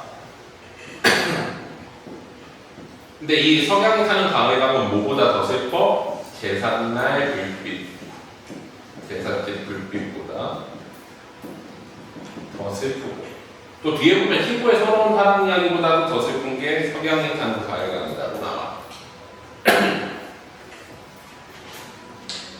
자, 그래서 왜 그러냐면 화면에 보면 저것과 내보담도는 뭐야? 너 이야기보다 내 이야기보다도 이게 더 슬픈 것 같아 라고 얘기를 하고 있는 거니까 친구의 서러운 사랑 이야기보다가 이제 산성성에 가서 이렇게 딱 보니까 저기 석양이 기고 있는 가을강이 보이네? 그게 너무 슬퍼 보이는 거야. 근데 왜 슬픈지 보면은 석양이 타는 가을강을 보면 그 기쁜 첫사랑 상골 물소리가 사라지고 그 다음 사랑 끝에 생긴 노름까지 녹아나고 이제는 미칠 리라로 바다에 다 와가는 가을강이래.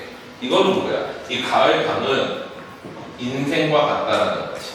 그러니까 처음에 강이 시작될 때 산골에서 물소리 날 때는 인간의 첫사랑하는 젊은 시절과 같고 그 다음에 사랑이 끝나고 점점점 강이 커져가면서 어때 바다까지 다 와가는 이 인생과 가을강 둘 다 끝나가는 거지. 노년인 거야. 그래서 화자는 노인이라고 하고 보통 이거를 나의 삶에 투영해서 이게 슬프다라고 느끼는 거는 젊은 사람들은 석양이 타는 가을강 뭐 인생이 끝나가는 모습 본다고 그렇게 슬프지 않겠지만 늙은이들은 그걸 느낄 거 아니야. 아, 저 걔도 끝나가는구나, 내 인생도 끝나가는데 이렇게. 그래서 이 석양이 타는 가을강을 보면서 저게 슬프다고 느끼는 이유는 뭐야? 서러운 사랑이 어서기보다도 슬피고 사람들이 죽어서 제사 지내는 제사불빛보다도 슬픈 이유는 인생이 끝나가는 모습이기 때문에 슬프다. 그건 뭐야? 이걸 유식하게 인생의 유한성에 대한 슬픔인 거지. 그래서 이 시의 주제는 뭐야? 정서 자체가 슬픔인데 인생의 유한성에 대한 슬픔이 되는 거지. 얘는 인생의 유한성에 대한 슬픔. 뭐를 보면서 느낀 거야? 그거를 가을강을 보면서.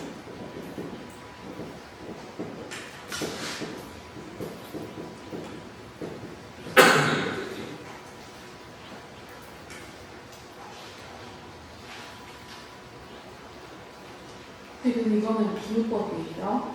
그 3년에 어떤 거? 첫사랑 산골 물소리가 사라지고 첫사랑이랑 산골 물소리를 비유법으로 사용한 거예요? 자, 생각해보자. 원래 비유는 참신한 표현이지. 상징은 습관적 표현이지. 자, 여기에서 산골 물소리가 인생이라고 표현해 놓은 게 있나? 있으면 비유야. 없으면 상징이야. 그럼 우리가 이거를 인생이라는 걸 어떻게 알지? 나와 있어? 아니요? 안 나와 있는 건 상징이야. 아, 상징이야? 상골 물소리는 그래서 뭐야? 인생의 젊은 날을 상징한다 이렇게 봐야 되는 거지. 비유한다면 어떻게 돼? 여기가 인생이라고 어딘가 써 있어야 돼. 상징은 습관적으로 알아보는 거니까 안 써 있어도 알아보는 거고 비유는 어때? 어딘가 뭔가 여기 써 있거나 이건 이거일 수밖에 없어라고 좀 이렇게 딱 명시적으로 드러나야 되는데 우린 이거는 이거 같아 이렇게 하는 거잖아. 그러면 상징이야. 확실히 이거야 하면 비유. 어딘가 단서가 있어야 되는데 그 단서가 없이 상징.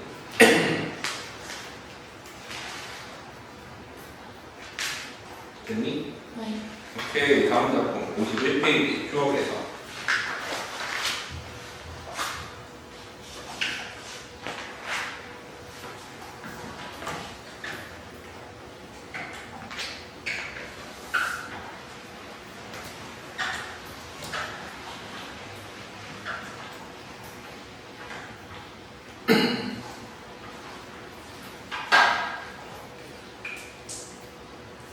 자, 화자 여기 보면은 우리가 나오지.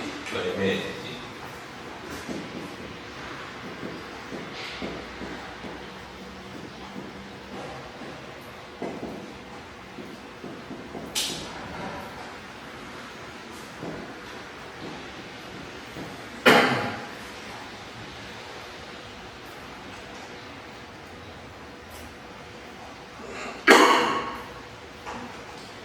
자, 추억에서 보면은 이제 바라보는 대상은 똑같이 뭐야? 어머니를 바라보고 있지. 우리 엄마 장사 끝에 나무는 뭐 이렇게 나오잖아. 그래서 어머니를 해석하는데 어머니는 역시 뭐를 하고 있지? 생선 장사를 하고 있지. 생선장사하고 있으면 항상 어때? 그렇지? 가능하지. 뭐를 통해 할 수 있냐면 거기서 진주장터 생선 가게 장사하는 그 가게에는 바다 밑에까지는 해에다지 넣어서 이것도 석양을 통해서 슬픈 이미지를 부각하지. 이게 박계삼씨는 석양 배경이 되게 많아. 울엄매 우리 엄마의 장사 끝에 남은 고기 몇 마리에 빗바라는 문갈들이 자 물고기를 팔 때 물고기가 안 팔리면 어떻게 돼? 가난하지. 물고기가 안 팔리면 우리가 이제 돈을 못 버는 거잖아. 안 팔린 물고기를 보니까 이 물고기 눈깔이 뭐처럼 보이는 거야? 돈처럼 보이는 거지. 은전. 근데 은전만큼 손한다는 한이래. 그럼 뭐야? 돈을 못 벌었다는 거니까 뭐를 상징하는 거야? 가난을 상징하는 거지. 그러니까 가난한 우리 엄마라고 표현하지 않고 이거를 돌려가지고 뭐라고 표현한 거야? 우리 엄마가 장사 끝에 남은 고기 몇 마리의 눈깔을 보니까 그게 돈 가지고 있는데 그 돈이 손에 안 닿는 한, 지금 가난한 한을 이렇게 표현한 거지. 그러니까 울엄매는 두 가지로 이렇게 우리 엄마하고 놀고 있는 엄마라고 생각하기도 해. 또 별받은 그림으로 우리 어머니의 머리 맞댄 골방. 자 이것도 어때? 이 가난을 뭘로 표현해서 골방으로 표현해. 골방과 대비되는 게 뭐야? 별받이지. 이걸 통해 가난을 또 부각하고 있는 거지.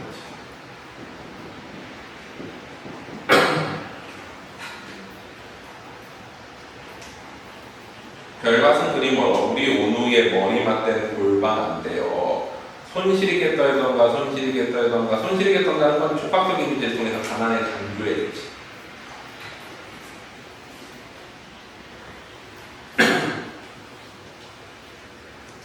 여기까지 괜찮지? 네. 다음 페이지. 주제가 뭐예요? 응? 아니 다음 페이지 뒤에 또 있어. 아, 그래요? 자, 진주난방 말까 해도 오면 가면 순새벽과 밤빛에 본데 이것도 아까 똑같잖아. 새벽에 갔다가 밤에 들어온다. 가난한 거지. 힘겹게 살아가고 있는 거야. 우리 엄마의 마음은 어떠했을고 하면서 우리 엄마의 마음을 뭐를 하고 있어? 추측하고 있지. 회상하고 추측해.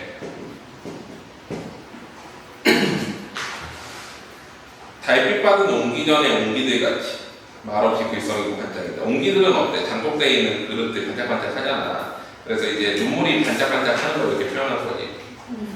우리 엄마의 뭐가 나타나? 한의 정서가 나타나지. 한. 그래서 주제의식은 뭐야? 가난했던 어린 시절의 세상과 어머니의 한을 나타내는 거지.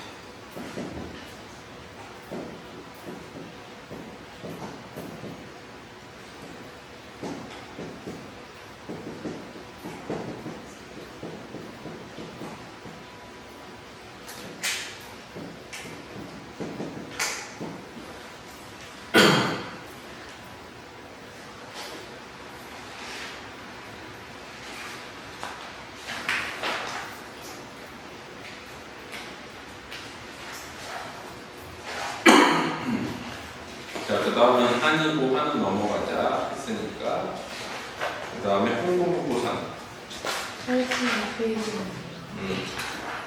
82페이지.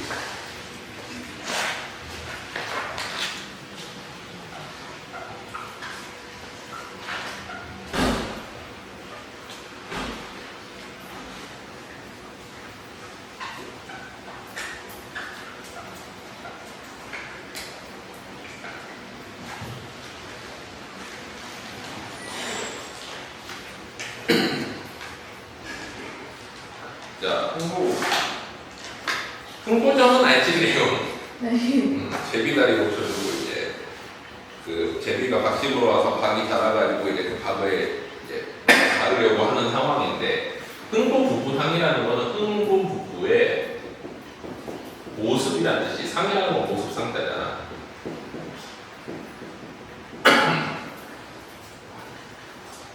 자, 화자 표면에 안 나오고 청자 표면에 안 나오는데 바라보는 대상은 흥보부부야.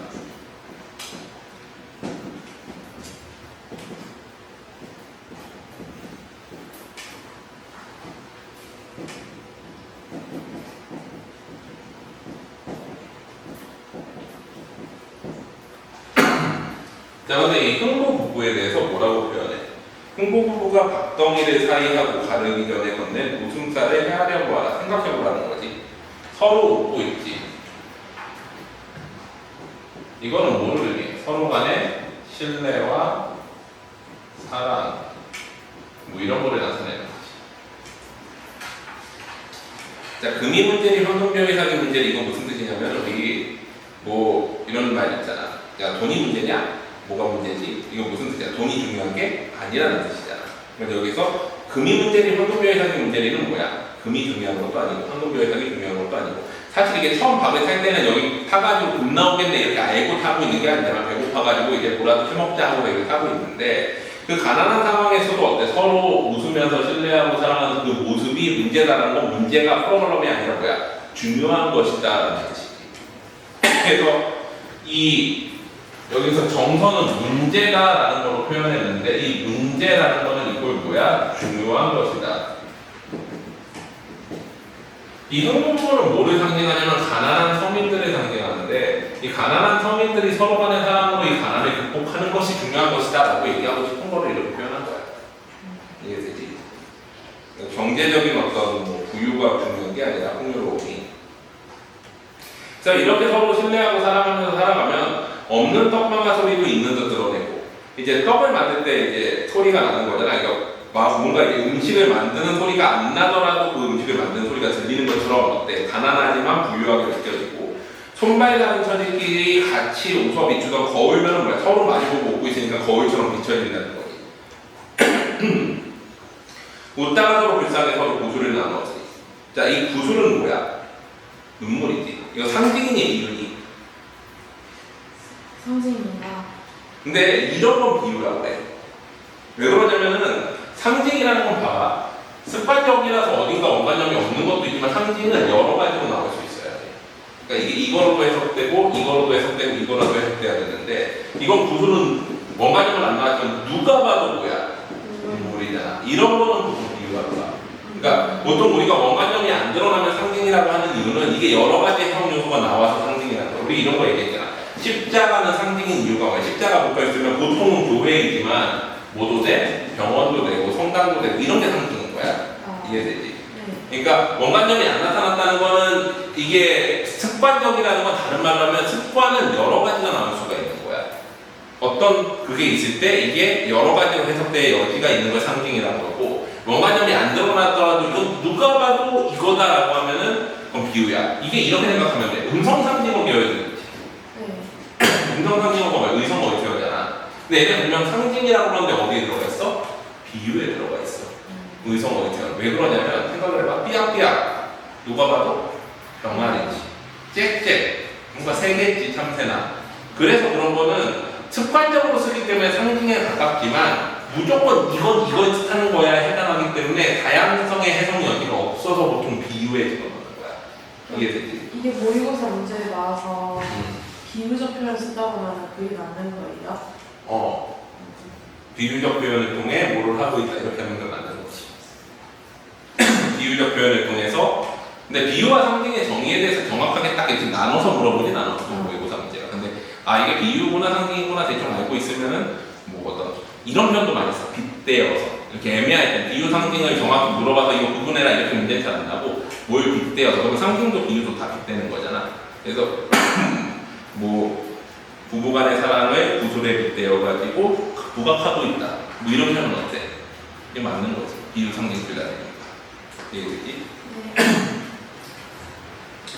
자, 그래가지고 이제 서로 마주보다 보니까 서로 웃고 있다가 아이고 우리 남편 나 만나서 고생하네, 우리 와이프 나 만나서 고생하면서 이제 슬퍼진 거야. 가난한 모습이.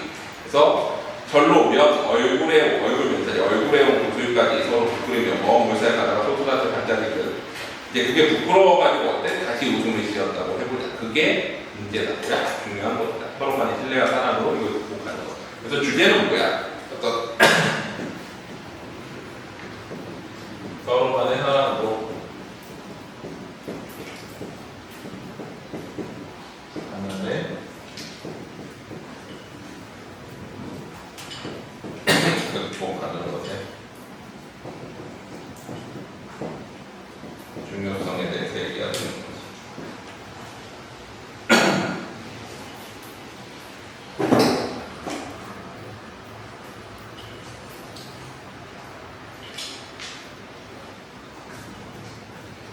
동의? 네. 다음으로 가보자. 이제 여기서부터는 이제 신동엽 64페이지니까 114페이지.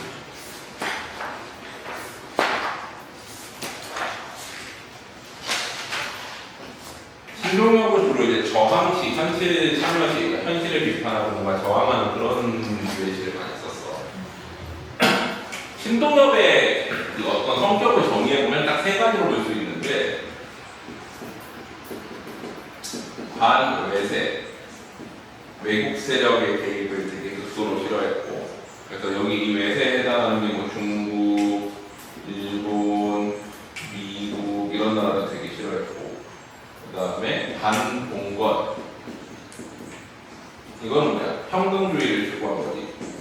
평등사상. 그 다음에 반독재,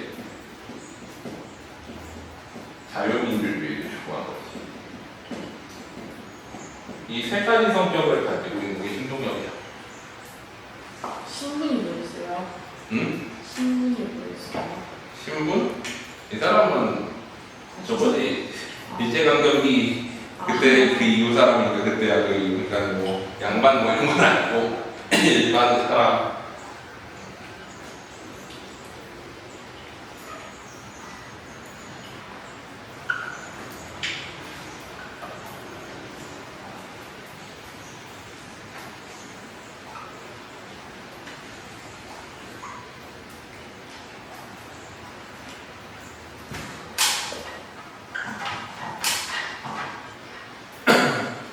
자, 그래서 껍데기는 거랑 같은 경우에는 이제 껍데기 어떤 반외세, 반봉건, 반독재 정신의 반독재 정신에 반하는 다른 모든 어떤 정신들은 다 가고 알맹이만 남겨서 살아가야 된다라고 하는 거지.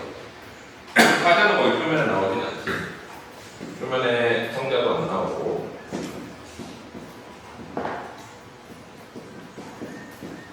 근데 바라보는 대상은 껍데기는 가라. 알맹이만 남고, 알맹이가 중요한 것이고, 껍데기는 가라. 껍데기를 부정하는 거지. 알맹이가 긍정이지. 그리고 거기에 보면 또 밑에 뭐라 그래? 아우성만 남고, 껍데기는 가라. 이게 긍정이지. 4월의 알맹이는 4.19 혁명 정신이지. 동학령 군나루의 아우성은 동학농민운동 정신. 4.19 혁명 정신은 뭐야? 반독재, 독재에 반하는. 동학농민운동은 반외세, 외세를 반대척하고 반봉건, 평등을 주장하는.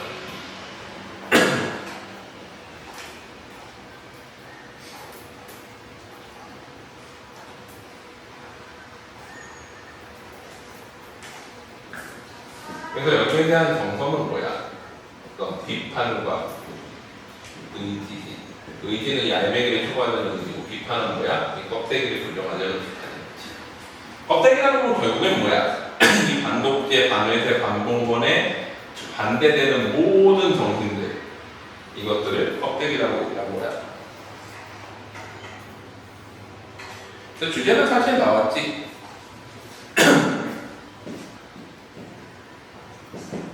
이제 그 뭐야 반독재, 반외세, 반봉건을 내세우는 그거에 대한 강조 의지인데, 사실 여기 중간에 보면은 이제 그 뭐라고 그래, 껍데기는 가라 사월자 알맹이는 남고, 껍데기는 가라, 껍데기는 가라 동학령 곰나를 하고 동만 남고, 껍데기는 가라 이렇게 얘기한 다음에 그리하여 다시 껍데기는 가라 하면서 강조를 하고, 이곳에선 두 가슴과 그곳까지는 아사달과 아사냐, 순수한 우리 민족의 모습을 표현했다고 그래.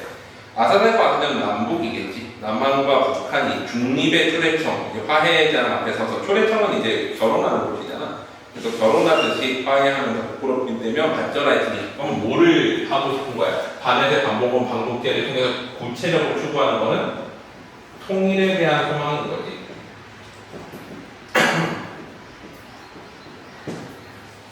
그러면서 이제 스위스 같은 중립국은 이제 자본주의와 공산주의 어느 쪽에도 가담하지 않아. 근데 사실 스위스가 중립국 할 수 있는 건 막강한 군사력과 자본력, 은행 가지고 있고, 지리적인 이점 이런 것 때문에, 또 2차 세계대전 때는 어때 히틀러 비자금 관리해주고 이런 것 때문에 독일이 침공을 못한 것도 있잖아. 그 외에 독립국선언에서 베네딕토 상국은 전쟁 시작자마자 그냥 틀려버렸지. 사실 이런 것도 이제 군사력이 있어야 되는데 이 사람들도 군사력 그런 거는 이제 전쟁 참가 이런 건 안 된다라고 해요. 근데 그러면서도 평화롭고 교양 있고 뭔가 이제 그 풍요로운 나라를 꿈꾸는데 사실 전쟁이 과학 기술을 엄청나게 발전을 시키지. 이게 되게 모순되지만 풍요로우려면 전쟁을 많이 해야 되잖아. 미국이 그렇게 풍요로운 이유는 뭐야? 계속 전쟁하고 그래서 자기 이권, 패권을 차지하기 때문에 우리나라가 잘 살게 된 계기도 뭐야? 일본이 잘 살게 된 계기는 6.25고 우리나라가 잘 살게 된 계기는 월남전 참전이지. 전쟁 참전에서 그만큼 이제 어때? 이익을 가져온 거란 말이야. 우리가 이라크전 참전한 이유도 전투부대 안 보냈지만 나중에 이제 서류 나오는 권리 때문에 참전을 한 거잖아. 그래야지만 우리 먹고 살기 편하고. 그러니까 어찌 보면은 이게 국제 정세라는 게 그렇게 호락호락하지 않지. 아름답고 평화로운 방법으로만 가기는 되게 힘들어. 근데 이 사람이 꿈꾸는 이상적인 모습은 현실적이진 않지만 이 사람은 이런 모습을 꿈꿨구나 라고 생각하면서 보면 돼. 이 시 자체는 현실적일 수는 없지만 시인이 꿈꾸는 모습은 항상 현실일 수는 없지. 그러지 않으면 이상을 꿈꿀 수가 없는 거잖아 사람은. 그래서 보면은 사무실 한번 보자. 스칸디나비아라든가 노르웨이랑 이제 어디 있는 데야? 스웨덴 있는 데가 스칸디나비아라는 거지. 뭐라고 하는 도장에서는 아름다운 석양 대통령이라고 하는 직업을 가진 아저씨가 꽃리본단 딸아이의 손 이끌고 백화점 거리에 칫솔 사러 나오신단다. 이건 뭐야? 권위적이지 않은 정치인들의 모습을 나타낸 거지. 이런 사회였으면 좋겠다. 탄광 퇴근하는 광부들의 작업복 뒷주머니마다엔 기름 묻은 책, 하이데거, 러셀, 해밍웨이, 장자 같은 철학책들이 이제 담겨있고 그만큼 노동자들의 교양이 넘치고 휴가여행 떠나는 국무총리 서울역 3등 대학생 매표구 앞에 대학볕에 흡수며 줄지어 서 있을 때 이것도 권위적이지 않는 국무총리의 모습. 그걸 본 서울역장이 기쁘시게 수 한마디 인사만 남길 뿐 평화스러이 자기 사무실로 문 열고 들어가더란다. 뭐 과대한 의전 같은 거 하지 않는다는 거지. 남해에서 북한까지 넘치되는 물결, 동해에서 서해까지 팔랑되는 꽃밭 땅에서는 하늘로 치솟는 무지갯빛 분수, 이름은 잊었지만 뭐라고 불리는 그 중립국에서는 하나에서 100까지 다 대학 나온 농민들이 트럭을 2대씩이나 가지고 대리석 별장에서 풍요롭게 산대. 이게 산다지만 대통령 이름은 잘 몰라도 또 정치에는 관심이 없고 새 이름, 꽃 이름, 지휘자 이름, 국작가 이름은 훤하고 교양이 넘치는 사람들이고 애당초 어느 쪽 패거리, 그러니까 자본주의나 공산주의에도 가담하지 않는 중립국을 선언하고 총수는 야만에 가담하지 전쟁에 참여하지 않기로 작성을 해서 그러한 지성, 그래서 그 어린이들 사람 주변을 신용하지 않고서 아름다운 놀이, 보통산처럼 풍요로운 나라를 꿈꾸고 억만금을 전쟁을 치렀다. 자기네 포도밭에 상선에는 미사일이지 탱크기지도 들어올 수 없다라고 전쟁을 반대하고 무기도 반대하는 그런 사람들. 그래서 끝끝내 사나이 나라 배짱에 지친 국민들, 반도의 다리밥, 무너진 성턱과 입을 맞추며 이거는 뭐야? 지금 현실은 그렇지 않다는 거지.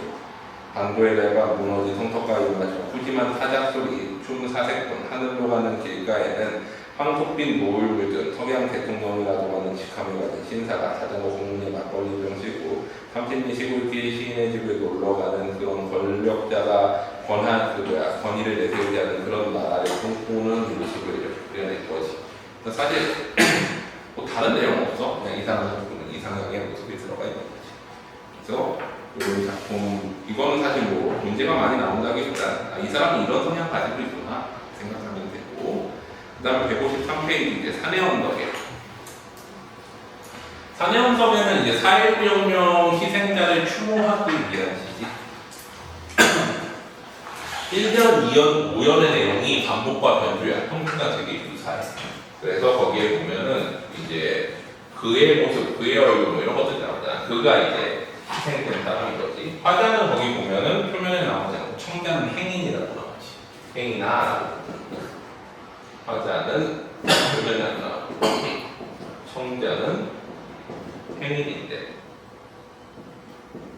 이러면 메시지 전달의 느낌이 되게 강하지. 근데 이 행인은 사실은 화자라고 보기도 해. 자기 자신한테 말하는 거일 수도 있다라고 봐. 바라보는 대상은 그인데 그는 4.19혁명 희생자이고 4.19혁명은 이승만 독재정권을 물러나게 한 거지. 정서는 여기에 대한 추모야. 그래서 주제의식은 사실 간단하게 사회부혁명 희생자에 대한 추모야.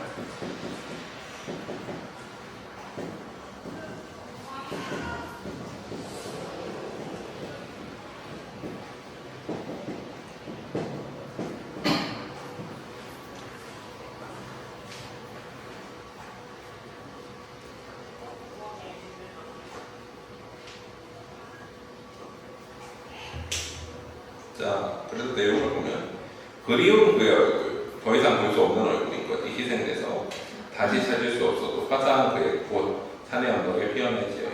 그의 모습을 찾을 수 없어도 그가 추구하던 정신은 우리들 마음속에 남아있다 이러지. 또 그리운 그의 노래, 그가 추구하던 외치던 구호 소리는 다시 들을 수 없어도 맑은 그의 숨결, 그가 이제 추구하던 어떤 정신은 또 들을 속에 살아있죠. 우리 마음속에 살아있다. 그리고 건너뛰고 오영가가 그리운 그의 모습 다시 볼 수 없어도 죽었다는 거지. 울고 간 그의 영혼은 뭐야? 억울하게 희생된 거지. 억울하게 희생된 그의 영혼은 들의 언덕에 피어나야지. 그가 추구하던 세상은 우리들 마음속에 있다 라는 뜻인 거야.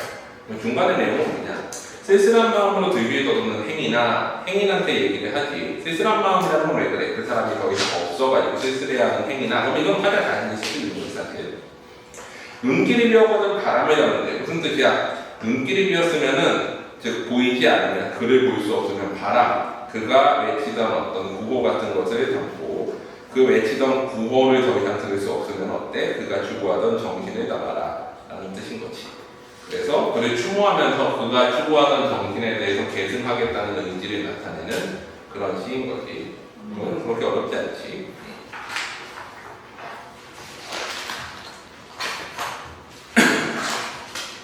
그다음에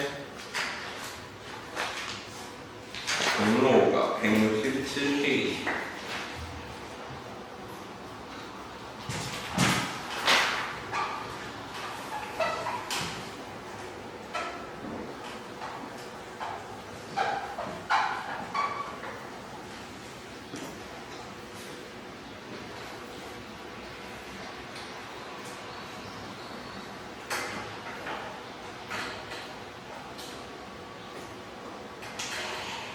자, 종로 5가는 이제 화자가 나인데 거기 뒤에 보면 나오지만 노동자야.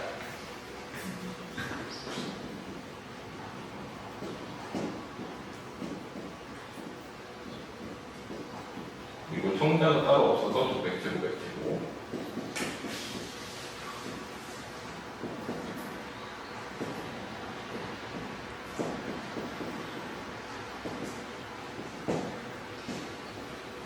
바라보는 대상은 처음에는 이제 낯선 소년을 바라보고 있습니다.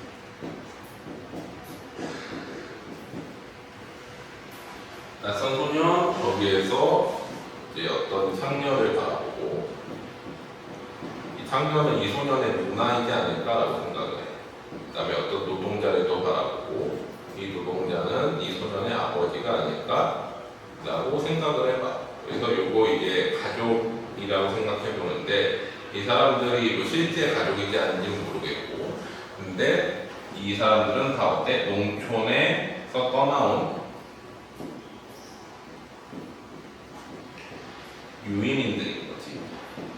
떠돌아다니는 이주에 온 사람들. 그러고서는 당시의 시대 현실을 비판하고 그러고선 다시 낯선 소년에 대한 생각으로 다시 돌아오는 수미상관 구조인 거지.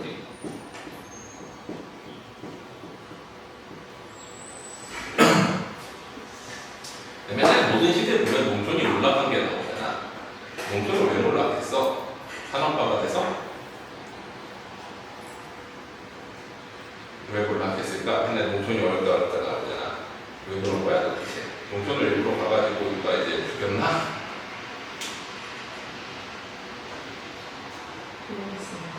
맨날 그 농촌 어려운 거 나오잖아. 농촌 사람들이 일부러 원래 가난해서 가난한가? 사실 요즘은 농촌에서 머리만 쓰면 돈을 더 벌 수도 있어. 왜? 농촌 농사 1차 산업은 세금이 없습니다. 그래서 우리나라에서 예를 들면 5억 이상을 벌면 세금이 50% 이상이거든. 1년에 5억 이상. 벌 사람이 별로 없어 보이잖아. 근데 상당히 돈 많이 버는 사람들은 많이 벌거든. 근데 세금을 50% 이상에 4대 보험 가지고 거의 60%를 뛰어가. 그러면은 얘네가 5억을 벌면 그 중에서 4억 3억은 국가적이야. 2억만 버는 거야. 근데 농촌에서는 5억을 벌면 5억이 그대로 자기 돈이야. 1차 산업은 세금을 전혀 안 띄거든. 그래서 사실 농민들이 더 부유할 수도 있어. 오늘날 한국 사회는 농업이 정말 최고야. 돈을 2배로 버는 효과가 있거든, 사실. 근데 왜 농촌이 가난하냐라고 얘기를 했을 때, 우리나라 농촌은 2번에 걸쳐가지고 착취를 당했는데 일제강점기 그리고 우리나라가 산업화다 하던 70년대. 왜 그러냐면, 자, 지금 우리가 먹고 살기 힘든 이유 중에 하나는 뭐야? 물가가 너무 비싸잖아. 이마트나 이런 데 가면은 장 보려고 가보면은 뭐 오이 하나가 뭐 얼마? 참외 하나가 3,000원? 막 이래버리는 거야. 뭐 농민들은 지금 그거 제대로 팔아먹고 유통구조 만든 사람들은 엄청 떼부자 됐어. 사실. 가난한 농민도 있지만, 가난한 농민들은 어떤 농민들이야? 유통구조 개선 못해가지고 자기가 직접 판매 못하는 사람들이고, 자기가 직접 3,000원에 팔 수 있는 사람들, 그러니까 인터넷이나 이런 데 그 통로 잘 뚫어놓은 사람들 있잖아.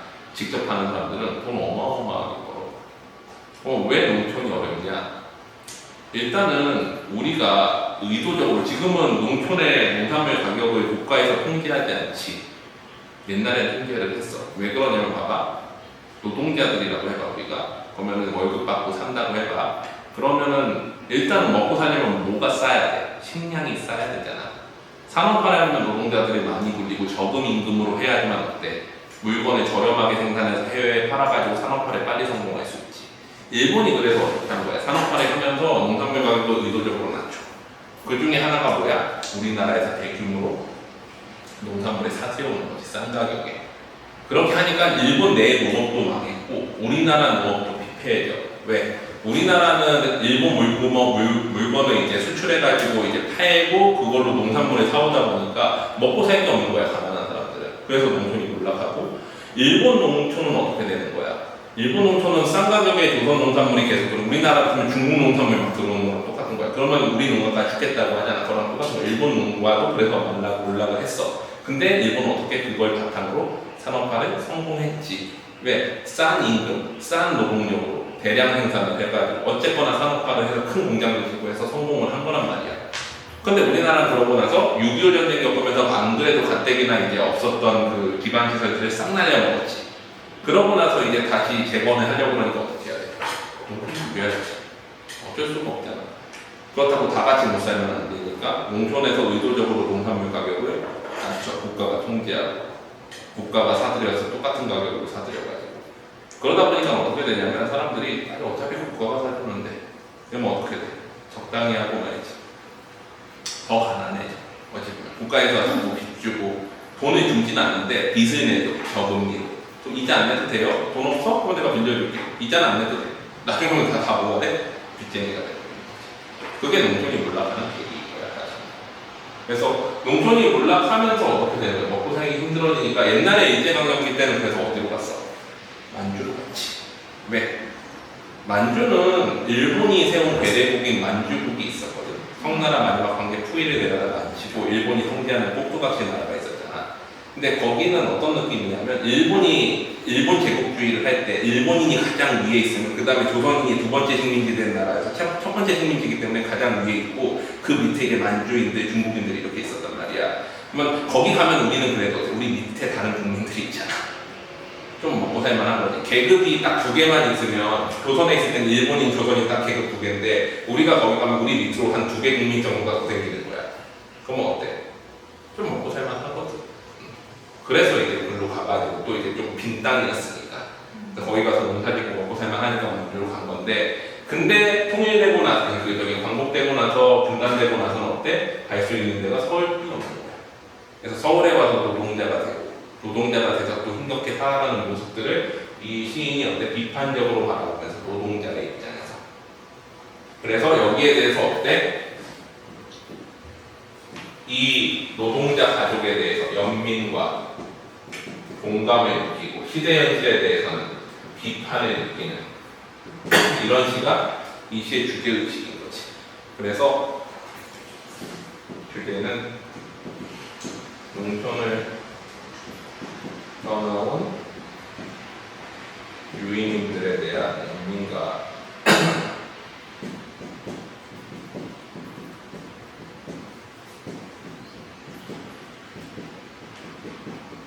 시대 현실에 대한 비판을 한다.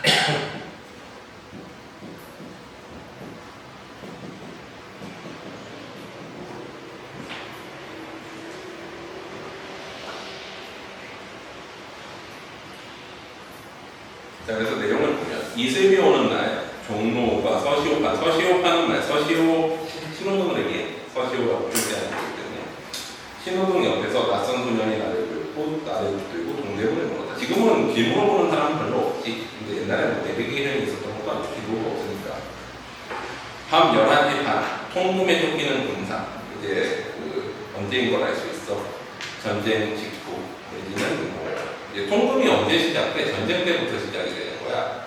그러면 간첩들이나 이제 적군들이 밤에 활동할 수 있는 걸 색출해내기 위해서 12시 이후에는 다니지 마라 라고 해가지고 통금을 해. 그래서 언제부터 전두환 대통령인 거지.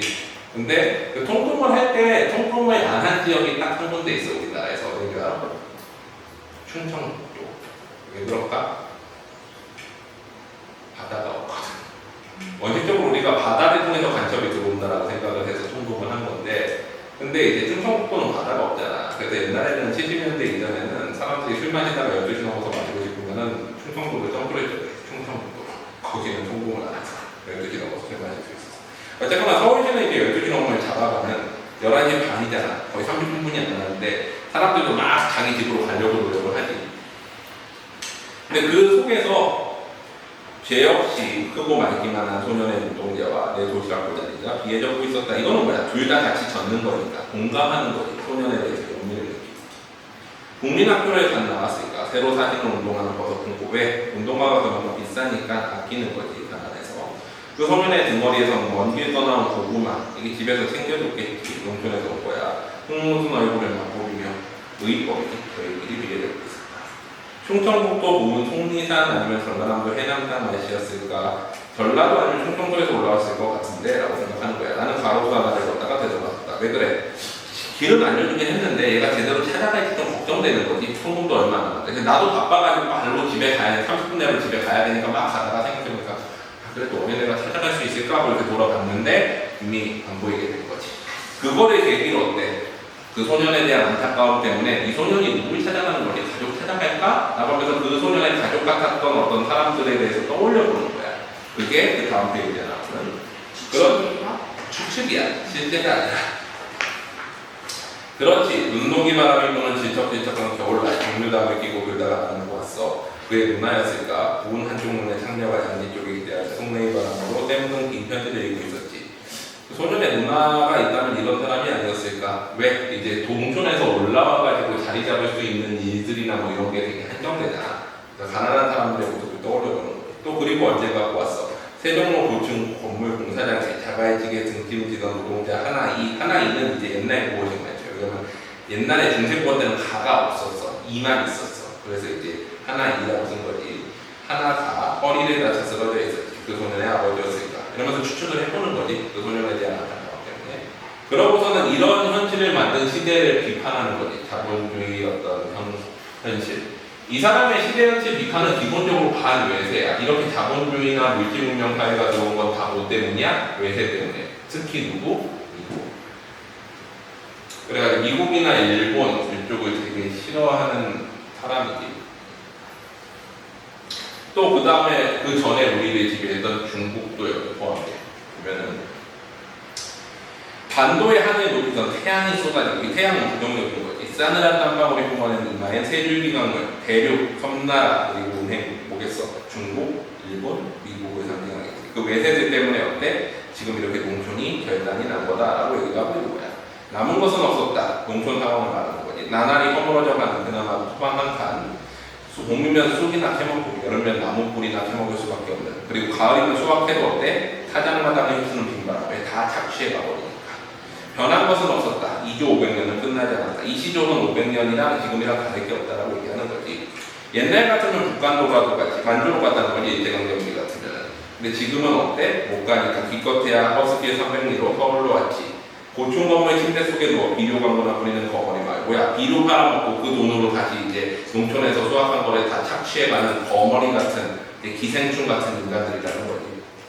무슨 넉살에 꾸미기 위해 짓는지 모르고 우리 빌딩 공사장으로 먹고 살기 위해서 어쩔 수 없이 도시락 차고 여기까지 올라왔다는 거지 본인들이.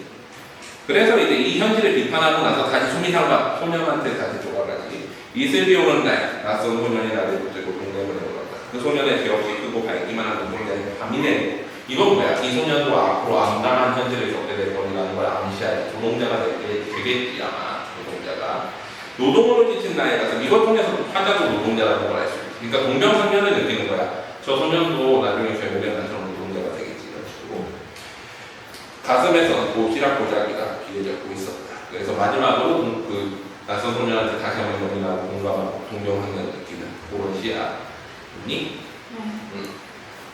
마지막 177페이지 하나.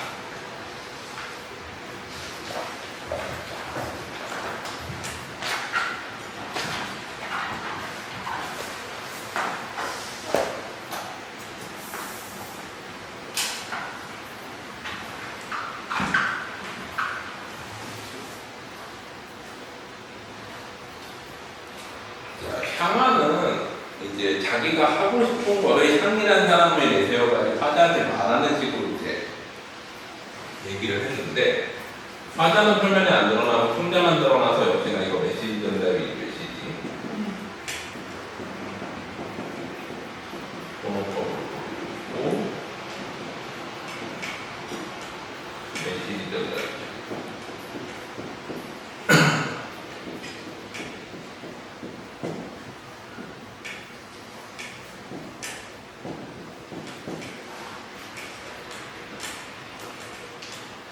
자, 바라보는 대상은 누구지? 일단 거기 보면은 오래지 않은 옛날로 가자. 청유를 하자. 그래서 오래지 않은 옛날이라고 얘기를 하지.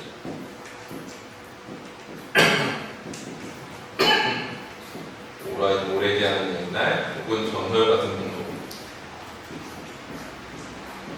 이 사람이 추구하는 이상 세계를 이렇게 표현하는 거야.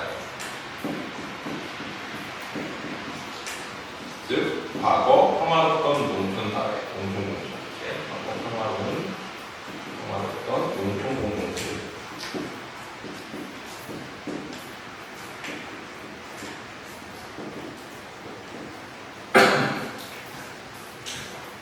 이거가 대비되는 거예요. 거기에 보면은 허울, 또 기생충,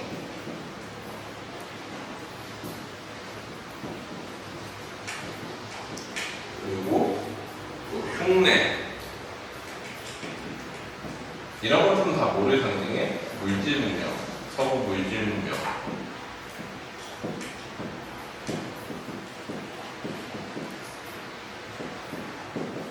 이걸 대비시킴으로써 뭐가 더 좋다라고 얘기하는 거야. 우리 농촌 사회가 더 좋다라고. 그래서 그걸로 돌아가자. 정서는 소망이지. 그 주제는 평화로운 농촌 사회로 회귀를 소망하는 거지.